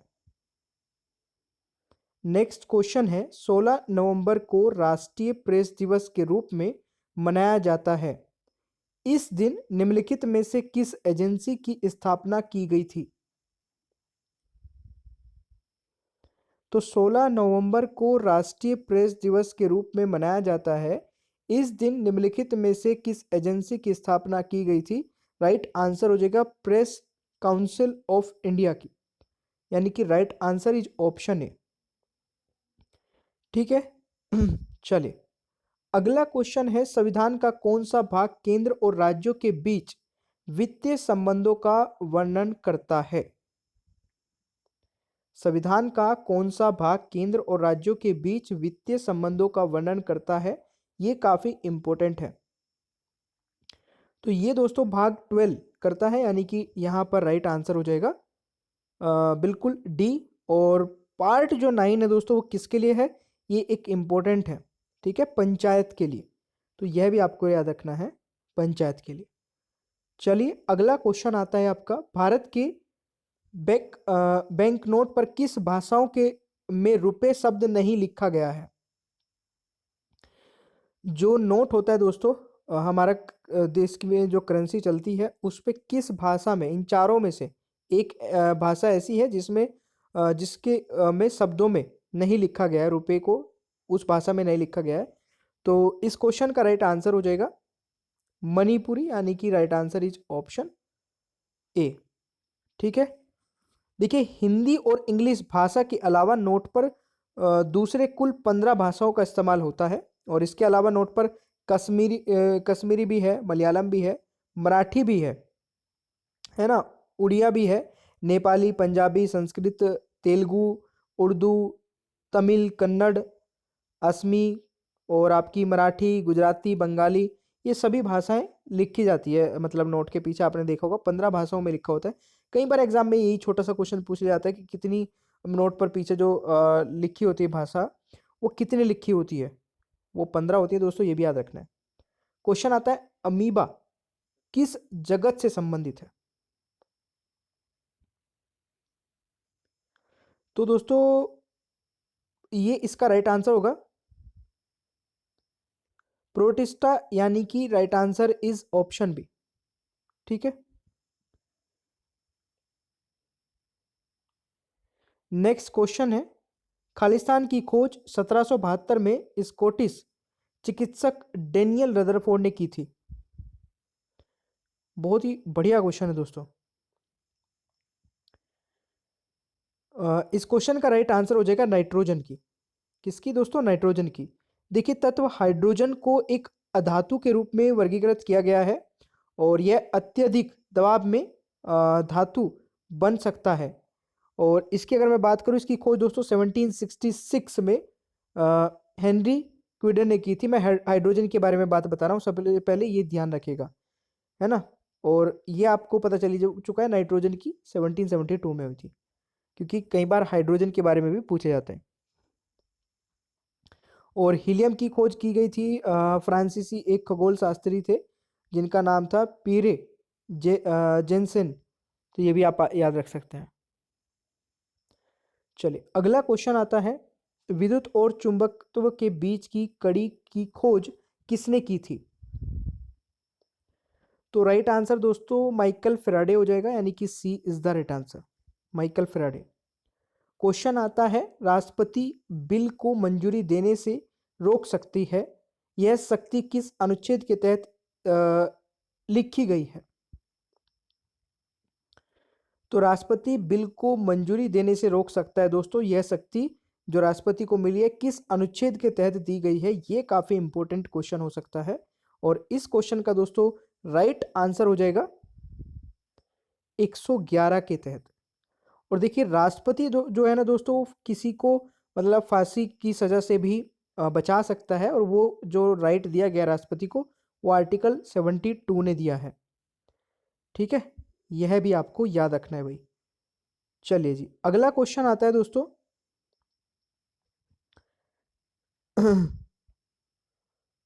सॉरी, नेक्स्ट है, कृषि के संदर्भ में बरानी शब्द खालिस्तान को संदर्भित करता है? जल्दी बताइए। तो ये करता है,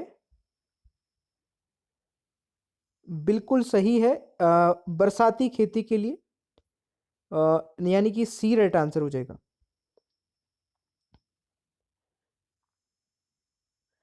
निम्नलिखित में से कौन सी नदी ओलिव रिडेल कछुओं के लिए घोंसले के मैदान के रूप में कार्य करती है? तो राइट आंसर इज देवी नदी, यानी कि ए राइट आंसर होगा। नेक्स्ट है, केगा परमाणु ऊर्जा संयंत्र किस नदी के किनारे स्थित है? ठीक है, इस क्वेश्चन का राइट आंसर होगा काली नदी, यानी कि D is the right answer. केगा जनरेटिंग स्टेशन कर्नाटक के उत्तर कन्नड़ जिले में काली नदी के पास दोस्तों केगा में स्थित एक परमाणु ऊर्जा उत्पादन स्टेशन है। ठीक है, तो ये आपको याद रखना है। अगला क्वेश्चन आता है कि खालिस्तान के दौरान एक अर्थव्यवस्था में चयनित वस्तुओं और सेवाओं की बास्केट का औसत मूल्य स्तर समय के साथ बढ़ता है। तो ये बढ़ता है दोस्तों इन्फ्लेशन में, मुद्रास्फीति में, यानी कि right answer is option B. दोस्तों नासा का मुख्यालय कहां पर है? तो नासा का जो मुख्यालय है, बिल्कुल नासा का मुख्यालय दोस्तों वॉशिंगटन डीसी में है, यानी कि right answer is option A. ठीक है, वॉशिंगटन डीसी दोस्तों हेडक्वार्टर है, और वॉशिंगटन डीसी जो है वो यूएसए की कैपिटल भी है। अगर मैं नासा की बात करूं, स्थापना कब हुई थी दोस्तों? ये भी एक इंपॉर्टेंट क्वेश्चन बन सकता है। 1958 में नासा की स्थापना हुई थी। ठीक है, 29 जुलाई को, 29 जुलाई 1958 में, याद रखिएगा। दोस्तों राज्य के राज्यपाल की शपथ या प्रतिज्ञा किस अनुच्छेद में दी गई है? राज्यपाल के राज्य के राज्यपाल की शपथ या प्रतिज्ञा किस अनुच्छेद में दी गई है? तो राइट आंसर 159 हो जाएगा। Article 159 is the right answer. किस देश ने कोविड-19 के इलाज के रूप में बेयर जूस की उपयोग की सिफारिश दी या की है? तो ये दी है दोस्तों चाइना ने, यानी कि right answer is D. Next है, लोकसभा अध्यक्ष को उसके पद से खालिस्तान द्वारा निष्कासित किया जा सकता है? आंसर बताइए। तो गाइज ये एक अच्छा क्वेश्चन है, और ज्यादातर स्टूडेंट यहाँ पे राष्ट्रपति आंसर लगा देते हैं, जैसे कि मेरे को भी लग रहा है, अभी भी आप ऐसा ही कर रहे होंगे।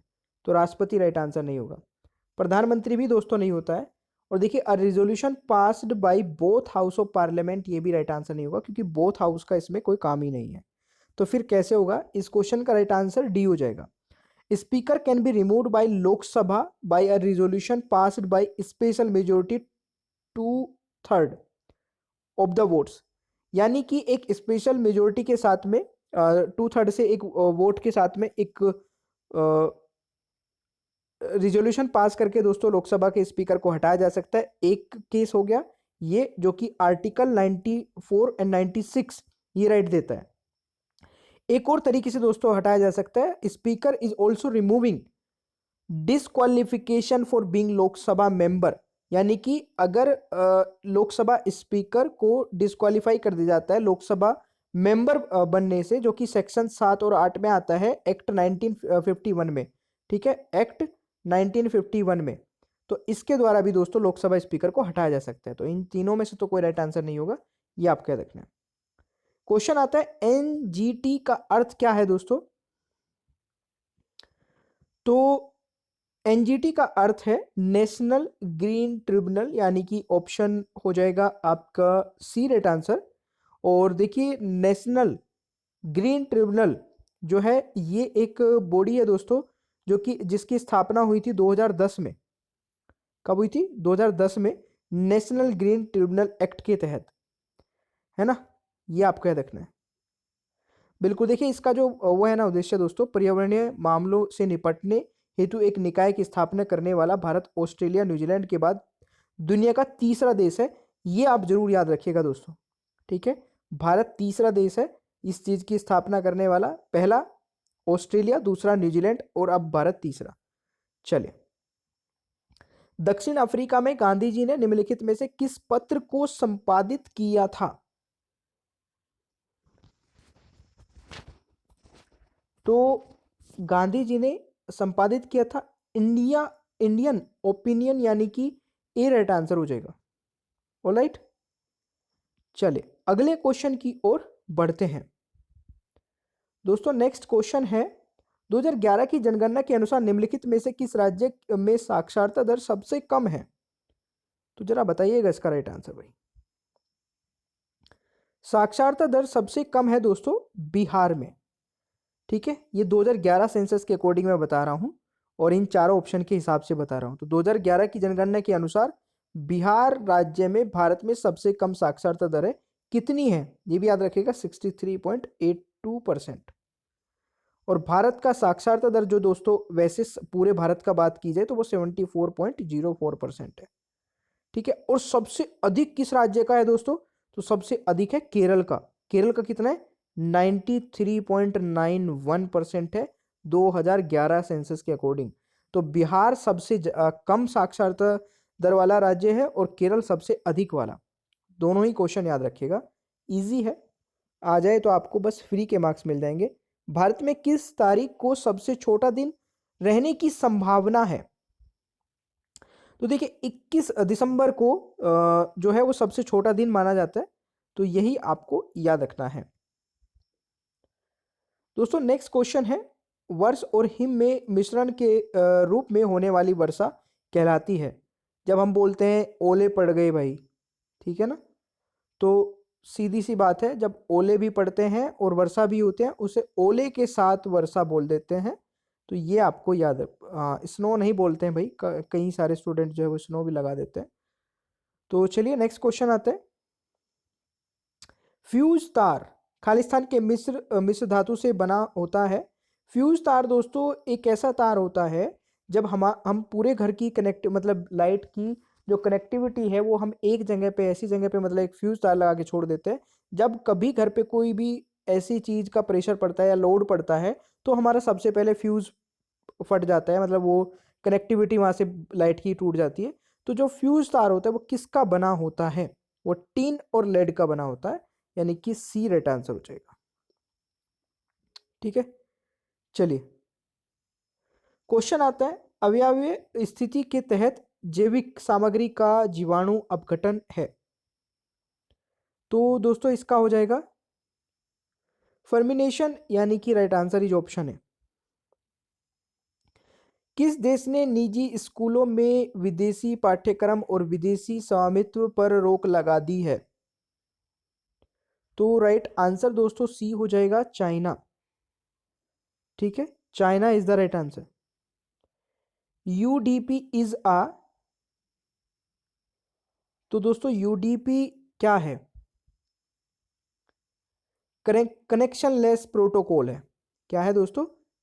कनेक्शन लेस प्रोटोकॉल, यानी कि बी राइट आंसर हो जाएगा। क्वेश्चन आता है, किस राज्य केंद्र शासित प्रदेश ने 48 ऑक्सीजन उत्पादन संयंत्र स्थापित करने का निर्णय लिया है? तो ये दोस्तों निर्णय लिया गया है तेलंगाना द्वारा, यानी कि डी राइट आंसर हो जाएगा। तेलंगाना के मुख्यमंत्री चंद्रशेखर राव ने दोस्तों 17 मई 2021 को चिकित्सा और स्वास्थ्य विभाग के अधिकारियों को राज्य भर में सरकारी अस्पतालों में 48 ऑक्सीजन उत्पादन संयंत्र स्थापित करने का निर्देश दिया। और उनसे दोस्तों कोविड रोगियों के लिए काफी मतलब इससे फायदा भी हुआ, ठीक है ना। चले नेक्स्ट क्वेश्चन है, भारत में पश्चिमी तट के उत्तरी भाग को के रूप में जाना जाता है? तो इसे जाना जाता है दोस्तों कोंकण तट, यानी कि ए राइट आंसर होगा, ठीक है जी। चले क्वेश्चन आता है आपका, पौधों की वृद्धि के लिए आवश्यक 3 प्राथमिक पोषक तत्व कौन से हैं? तो ये 3 पोषक तत्व है दोस्तों, पौधों की वृद्धि के लिए आवश्यक 3 प्राथमिक पोषक तत्व है, नाइट्रोजन, फास्फोरस और पोटेशियम, यानी कि ए राइट आंसर होगा। क्वेश्चन है, भारत में कौन सा अभयारण्य गैंडे के लिए प्रसिद्ध है और यह किस राज्य में स्थित है? दोस्तों राइट आंसर हो जाएगा काजीरंगा, असम, यानी कि आपका बी राइट आंसर होगा। भारत में काजीरंगा राष्ट्रीय उद्यान अपने गैंडे के लिए प्रसिद्ध है और यह असम के गोलका घाट और नवगांव जिले में स्थित है। इस अभ्यारण्य में दोस्तों दुनिया के गैंडे का आबादी 2/3 हिस्सा है और यह यूनेस्को की विश्व धरोहर स्थल में है। ठीक है, 2/3 आबादी है इसमें गैंडों की, तो ये भी आपको याद रखना है। दोस्तों डेविस कप खालिस्तान खेल से संबंधित है, तो देखिए डेविस कप जो है बिल्कुल सही लॉन टेनिस से संबंधित है, यानी कि राइट आंसर बी हो जाएगा। ठीक है, चलिए जी अगला क्वेश्चन आता है, वर्ष 2020 के लिए मिस यूनिवर्स का ताज किसे चुना गया है? तो एड्रिया मेजा इस क्वेश्चन का दोस्तों राइट आंसर हो जाएगा। मेक्सिको की है ये एड्रिया मेजा, जिनको 16 मई 2021 को 69वें संस्करण में मिस यूनिवर्स 2020 का ताज पहनाया गया और इनकी जो उम्र है दोस्तों वो 26 साल की है ये, और ये इतना ही आपको याद रखना है। ठीक है ना, चले। ग्रीन बैंकिंग का अर्थ क्या है? ग्रीन बैंकिंग मीन्स, तो इसका मतलब है banks financing agriculture, green banking का ये मतलब है। नेक्स्ट है, स्वतंत्र भारत के अंतिम गवर्नर जनरल कौन थे? तो स्वतंत्र भारत के अंतिम गवर्नर जनरल दोस्तों सी राजगोपालाचारी थे, यानी कि बी राइट आंसर हो जाएगा। नेक्स्ट क्वेश्चन है, एक ताजा अंडा जब खारे पानी में रखा जाता है तो दोस्तों क्या होता है? तो देखिए एक ताजा अंडा जब खारे पानी में हम रखेंगे तो फ्लोट होने लग जाएगा, यानी कि उसमें तैरने लग जाएगा। ठीक है, देखिए ताजा अंडा जो होता है वो खारे पानी में क्यों तैरता है? क्योंकि खारे पानी का जो घनत्व होता है वो अंडे के घनत्व से अधिक होता है, ये इतना तो आप समझते ही होंगे। नेक्स्ट क्वेश्चन है, बीटी बैंगन के रूप में जाना जाने वाला बैंगन का अनुवांशिक रूप से इंजीनियर रूप विकसित किया गया है, इसका उद्देश्य क्या है? तो दोस्तों इसका राइट आंसर हो जाएगा, इसे कीट प्रतिरोधी बनाने के लिए, टू मेक इट पेस्टिसाइड, इस क्वेश्चन का राइट आंसर हो जाएगा। क्वेश्चन आता है दोस्तों, वैश्विक खाद्यान्न उत्पादन में अधिकतम योगदान देने वाली 3 फसलें हैं वैश्विक खाद्यान्न उत्पादन में। ठीक है ना, maximum global food grain production are, तो इसमें दोस्तों वीट आ जाएगा, राइस और मेज, यानी कि राइट आंसर इज गेहूं। ठीक है, गेहूं, चावल और मक्का, ऑप्शन डी हो जाएगा। दोस्तों नेक्स्ट है, निम्नलिखित में से कौन एक तृतीय गतिविधि है? तो तृतीय गतिविधि इनमें से देखिए ट्रेडिंग, व्यापार, ये तृतीय गतिविधि है। नेक्स्ट है, 1866 में दादा भाई नौरोजी द्वारा स्थापित किया गया ईस्ट इंडिया एसोसिएशन निम्न में से कौन सा शहर है? दोस्तों लंदन हो जाएगा राइट आंसर, याद रखिएगा London is the right answer.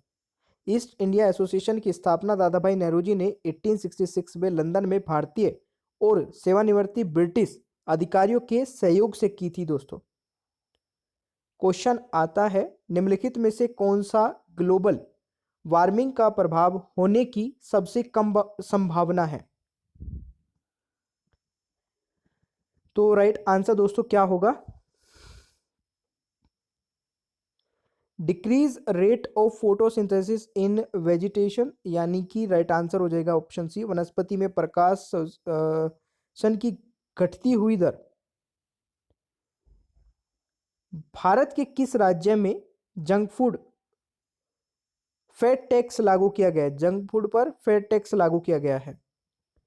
तो देखिए जंक फूड पर फैट टैक्स लगाने वाला राज्य आपका कौन सा है? ये है केरल, यानी कि राइट आंसर इज बी।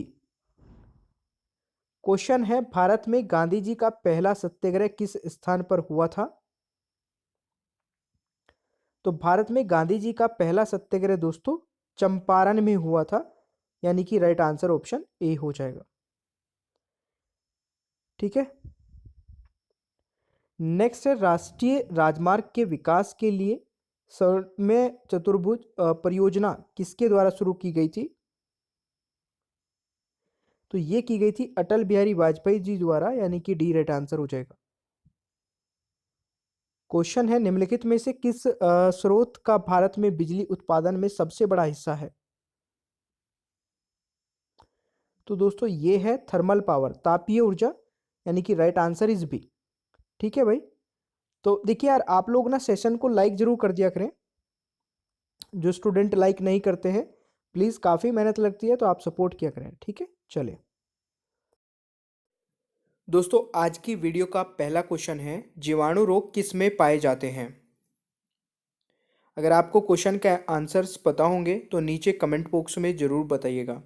इस क्वेश्चन का सही आंसर हो जाएगा दोस्तों ऑल ऑफ दी अबव, यानी कि उपरोक्त सभी इस क्वेश्चन का राइट आंसर हो जाएगा। जीवाणु रोग दोस्तों प्लांट्स में भी होते हैं, जानवरों में भी और मनुष्य में भी। ठीक है, तो राइट आंसर इज डी। चलिए नेक्स्ट क्वेश्चन आता है, मानव शरीर में श्वसन क्रिया का मुख्य नियंत्रण किसके द्वारा होता है? तो the central control of respiratory activity in human body is exercise by. तो मेरे प्यारे दोस्तों इस क्वेश्चन का राइट आंसर हो जाएगा बिल्कुल मेरुमज्जा, यानी कि ऑप्शन हो जाएगा आपका सी राइट आंसर। तो यह आपको याद रखना है। फटाफट देखिए क्विज सेशन है तो फटाफट देख लेते हैं, साइंस के बहुत सारे इंपॉर्टेंट क्वेश्चन होंगे इस क्लास में, तो प्लीज़ एंड तक जरूर देख लेना, और सेशन पसंद आए तो लाइक भी कर दीजिएगा। दोस्तों निम्नलिखित में से कौन एक ग्रंथि नहीं है? देखिए इस क्वेश्चन का सही आंसर हो जाएगा बिल्कुल इनमें से कौन सी ग्रंथि नहीं है, तो अमाशय, यानी कि आपका बी राइट आंसर हो जाएगा, यह एक ग्रंथि नहीं है। अगला क्वेश्चन आता है दोस्तों, पेस मेकर का संबंध किससे है? तो पेस मेकर का संबंध दोस्तों किससे है? बिल्कुल सही है, हृदय, यानी कि हार्ट इस क्वेश्चन का राइट आंसर हो जाएगा। तो right answer is option C. चलें अगला क्वेश्चन आता है, निम्नलिखित में से कौन सा एक समुदाय के स्वास्थ्य का सबसे संवेदनशील संकेत है या फिर संकेतक है? तो यहाँ पे सही आंसर क्या होने वाला है? बिल्कुल शिशु मृत्यु दर, ये इसका सही आंसर हो जाएगा, यानी कि B is the right answer. दोस्तों नेक्स्ट है, कान की हड्डियों की कुल संख्या कितनी है? कान की हड्डियों की कुल संख्या कितनी है? तो इस क्वेश्चन का सही आंसर हो जाएगा दोस्तों 3, यानी कि C is the right answer. अगला क्वेश्चन आता है, वायु में कार्बन डाइऑक्साइड की मात्रा जिसे हम बाहर छोड़ते हैं वो कितने प्रतिशत है? तो वायु में कार्बन डाइऑक्साइड की मात्रा दोस्तों 4% है, यानी कि इस क्वेश्चन का सही आंसर ऑप्शन ए हो जाएगा। दोस्तों पक्षियों में आमतौर पर खालिस्तान एक ही होता है, तो पक्षियों में आमतौर पर ओवरी, यानी कि अंडाशय एक ही होता है, यानी कि इस क्वेश्चन का राइट आंसर इज डी, ये आपको याद रखना है। दोस्तों अगला क्वेश्चन है, स्पंज क्या है? तो देखिए स्पंज क्या है दोस्तों, बिल्कुल यह एक जानवर है, यानी कि इस क्वेश्चन का सही आंसर इज सी। ठीक है दोस्तों, मुंह से स्रावित लार किसका पाचन करती है? तो मुंह से स्रावित लार किसका पाचन करती है? इस क्वेश्चन का सही आंसर होगा स्टार्च, यानी कि B is the right answer. Next आता है, पित्त का संग्रहण कहाँ होता है? Bile is stored in the, तो bile is stored in the पित्ताशय। बिल्कुल सही दोस्तों, आप यहाँ पे आंसर कर रहे हैं, यानी कि option A is the right answer. Next question है, निम्न संधियों में से कौन सी एक कबन संधि है? निम्न संधियों में से कौन सी एक कबन संधि है? तो इस क्वेश्चन का सही उत्तर हो जाएगा कोहनी। Elbow is the right answer. ठीक है, सॉरी। चलिए जी, अगला क्वेश्चन देखिए, इनमें से एक संशोधित भूमिगत तना कौन सा है?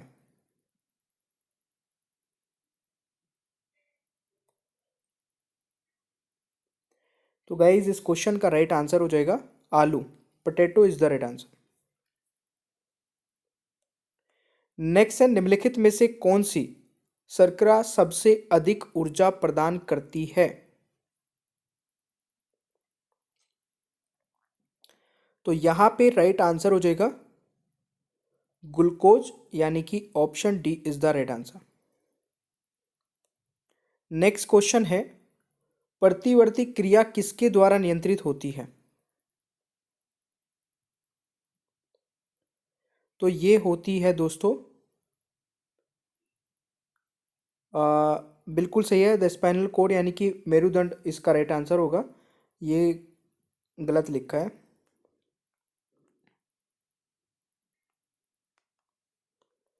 तो ये आपको याद रखना है, ठीक है ना।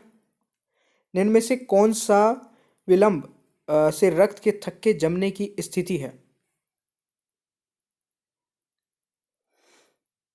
तो राइट आंसर इज हीमोफीलिया। ठीक है, डी राइट आंसर हो जाएगा यहाँ पे। नेक्स्ट है, पित्त किसके द्वारा निर्मित होता है? पित्त किसके द्वारा निर्मित होता है? तो राइट आंसर इज लीवर, यानी कि यकृत राइट आंसर हो जाएगा। नेक्स्ट है, रक्तचाप खालिस्तान की दीवारों पर रक्त द्वारा दबाव डाला जाता है। तो रक्तचाप खालिस्तान की दीवारों पर रक्त द्वारा दबाव डाला जाता है, तो राइट आंसर इज धमनी। ठीक है, तो राइट आंसर हो जाएगा आर्टरीज, यानी कि धमनी इस क्वेश्चन का राइट आंसर हो जाएगा। चलिए जी, नेक्स्ट क्वेश्चन आता है, किडनी को रक्त की आपूर्ति कराने वाली रक्त वाहिका कौन सी है? तो यहां पे राइट आंसर हो जाएगा दोस्तों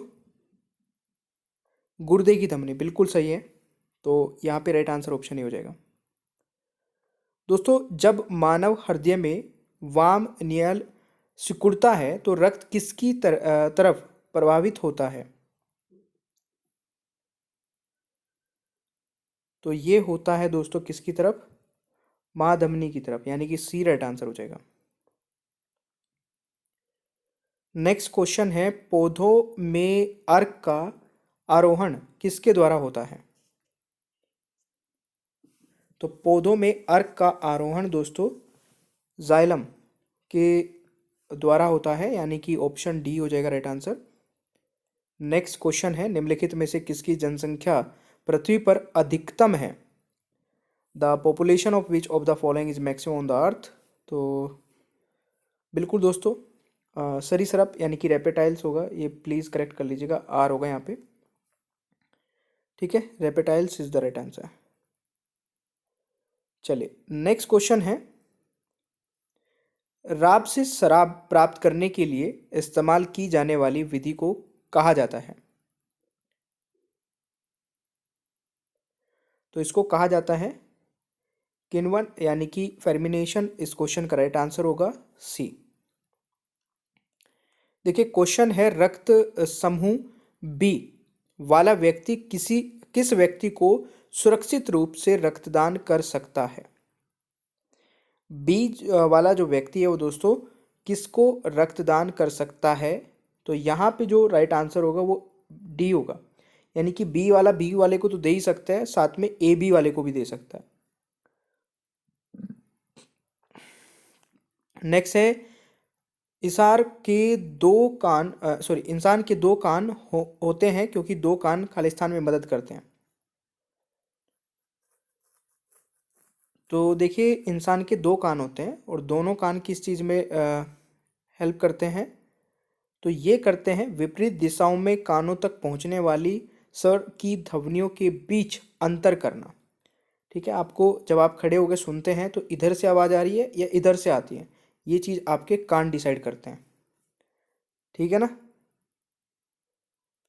नेक्स्ट क्वेश्चन है, हेलोफाइट्स ऐसे पौधे हैं जो मिट्टी में खालिस्तान की उच्च मात्रा से भी वृद्धि कर सकते हैं।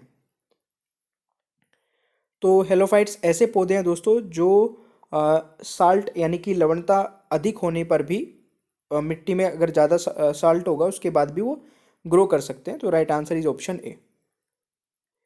ठीक है, चलिए।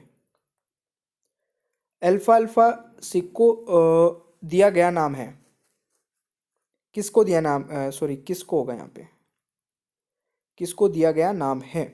ये घास को दिया गया नाम है। तो राइट आंसर इज सी, ये आप क्या देख रहे हैं। बिना फूलों वाले पौधों को क्या कहा जाता है?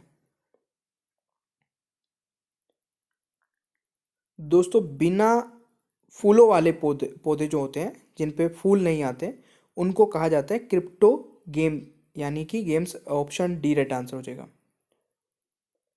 चलिए, नेक्स्ट क्वेश्चन है, कशेरुक जानवरों के प्रकार जो रेंगते हैं और घिसटते हैं क्या कहलाते हैं? तो राइट आंसर हो जाएगा सरीसृप यानी कि रेप्टाइल्स। ऑप्शन हो जाएगा डी राइट आंसर। ठीक है, निम्नलिखित में से कौन प्रदूषण का कारण नहीं है? तो कौन सा प्रदूषण का कारण नहीं है? सौर ऊर्जा का उपयोग यानी कि यूज ऑफ सोलर एनर्जी, ये एक प्रदूषण का कारण नहीं है, ये आपको याद रखना है। ठीक है भाई।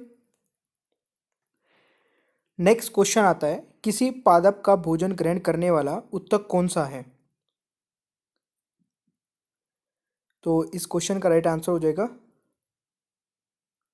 बिल्कुल पोषवाहा, यानी कि ऑप्शन हो जाएगा ए राइट आंसर। दोस्तों, नेक्स्ट है, वह पौधा जो बीजाणुओं के माध्यम से प्रजनन करता है।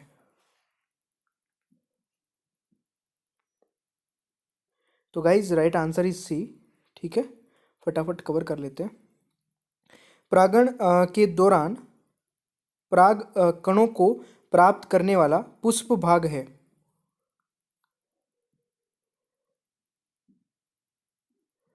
तो वर्ती कराग, यानी कि ऑप्शन दोस्तों इसका राइट आंसर हो जाएगा स्टिग्मा, यानी कि सी राइट आंसर होगा।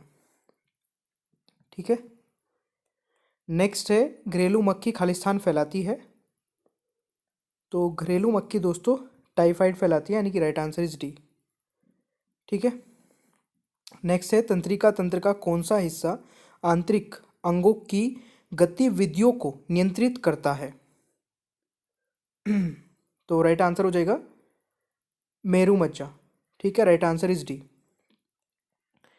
नेक्स्ट क्वेश्चन है, पुष्पवन में इनमें से कौन सा फल विकसित होता है? तो राइट आंसर हो जाएगा पाइनएप्पल, अनानास। ठीक है दोस्तों, स्कर्वी किससे संबंधित है? तो scurvy is disease, is a disease is, देखिए रिलेटेड है दोस्तों स्किन से। ठीक है, त्वचा से। Scurvy is a disease of skin. Next question है, पौधों को किस कारण से जड़ों के माध्यम से जल प्राप्त होता है? तो राइट आंसर इज शांता। ठीक है, viscosity is the right answer. Next है, वह विटामिन जो किसी भी सब्जियों से प्राप्त नहीं किया जा सकता। तो आप लोगों को पता है विटामिन डी कहाँ से मिलता है? सनलाइट से, यानी कि सन से। तो ऑप्शन सी राइट आंसर हो जाएगा। ठीक है, नेक्स्ट क्वेश्चन आता है दोस्तों, बेकरिया ब्रेड बनाने में खमीर का उपयोग होता है क्योंकि यह क्योंकि यह दोस्तों क्या करता है, ब्रेड को नरम और खकरा बनाता है। ठीक है, तो राइट आंसर इज बी। रक्तचाप किसके द्वारा नियंत्रित किया जाता है? तो रक्तचाप जो है ये किसके द्वारा नियंत्रित किया जाता है? एड्रिनल ग्लैंड के द्वारा, यानी कि राइट आंसर ऑप्शन ए हो जाएगा। नेक्स्ट है, हमारे शरीर की कौन सी कोशिकाओं में पुनर्भन की शक्ति है? तो ब्रेन सेल्स। ठीक है, तो ये आपको याद रखना है, यानी कि which cell in our body have the least regenerative active power, regenerative power, तो ये है ब्रेन सेल्स में। इनमें से कौन सा एंजाइम रक्त के स्कंदन में सहायक है?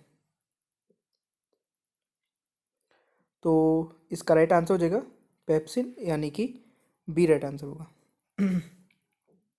ठीक है, पौधों द्वारा अवशोषित पानी की अतिरिक्त मात्रा से क्या मुक्त किया जाता है? बिल्कुल सही है, ट्रांसपिरेशन, यानी कि ऑप्शन हो जाएगा डी।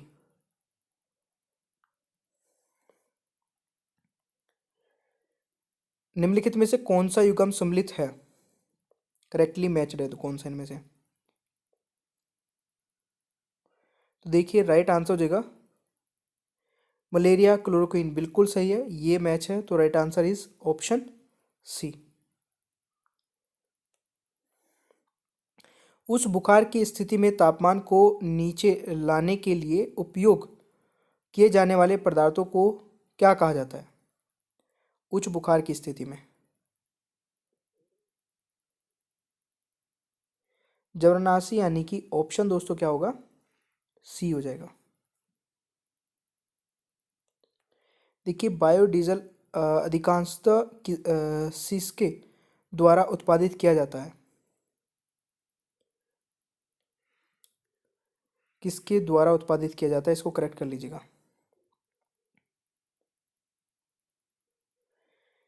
यूफोर्बिया, यानी कि राइट आंसर हो जाएगा डी राइट आंसर। दोस्तों नेक्स्ट है, औद्योगिक अपशिष्टों के कारण होने वाले जल प्रदूषण की जांच के लिए निम्नलिखित में से कौन सा खरपतवार उपयोग किया जाता है?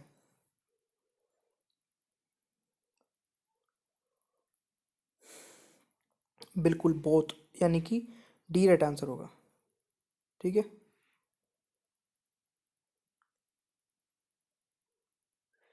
दोस्तों पोटेशियम पोटेशियम मेटा बाइसल्फेट का उपयोग खालिस्तान के लिए खाद्य संरक्षण के रूप में किया जाता है।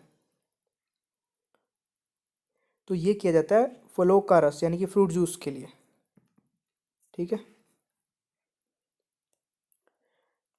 दोस्तों नेक्स्ट है, निम्न में से खाद्य भूमिगत तना कौन सा है? तो अदरक जो है दोस्तों वो ज़मीन में ही एक जड़ की तरह उगता है, तो इस क्वेश्चन का राइट आंसर ऑप्शन ए हो जाएगा।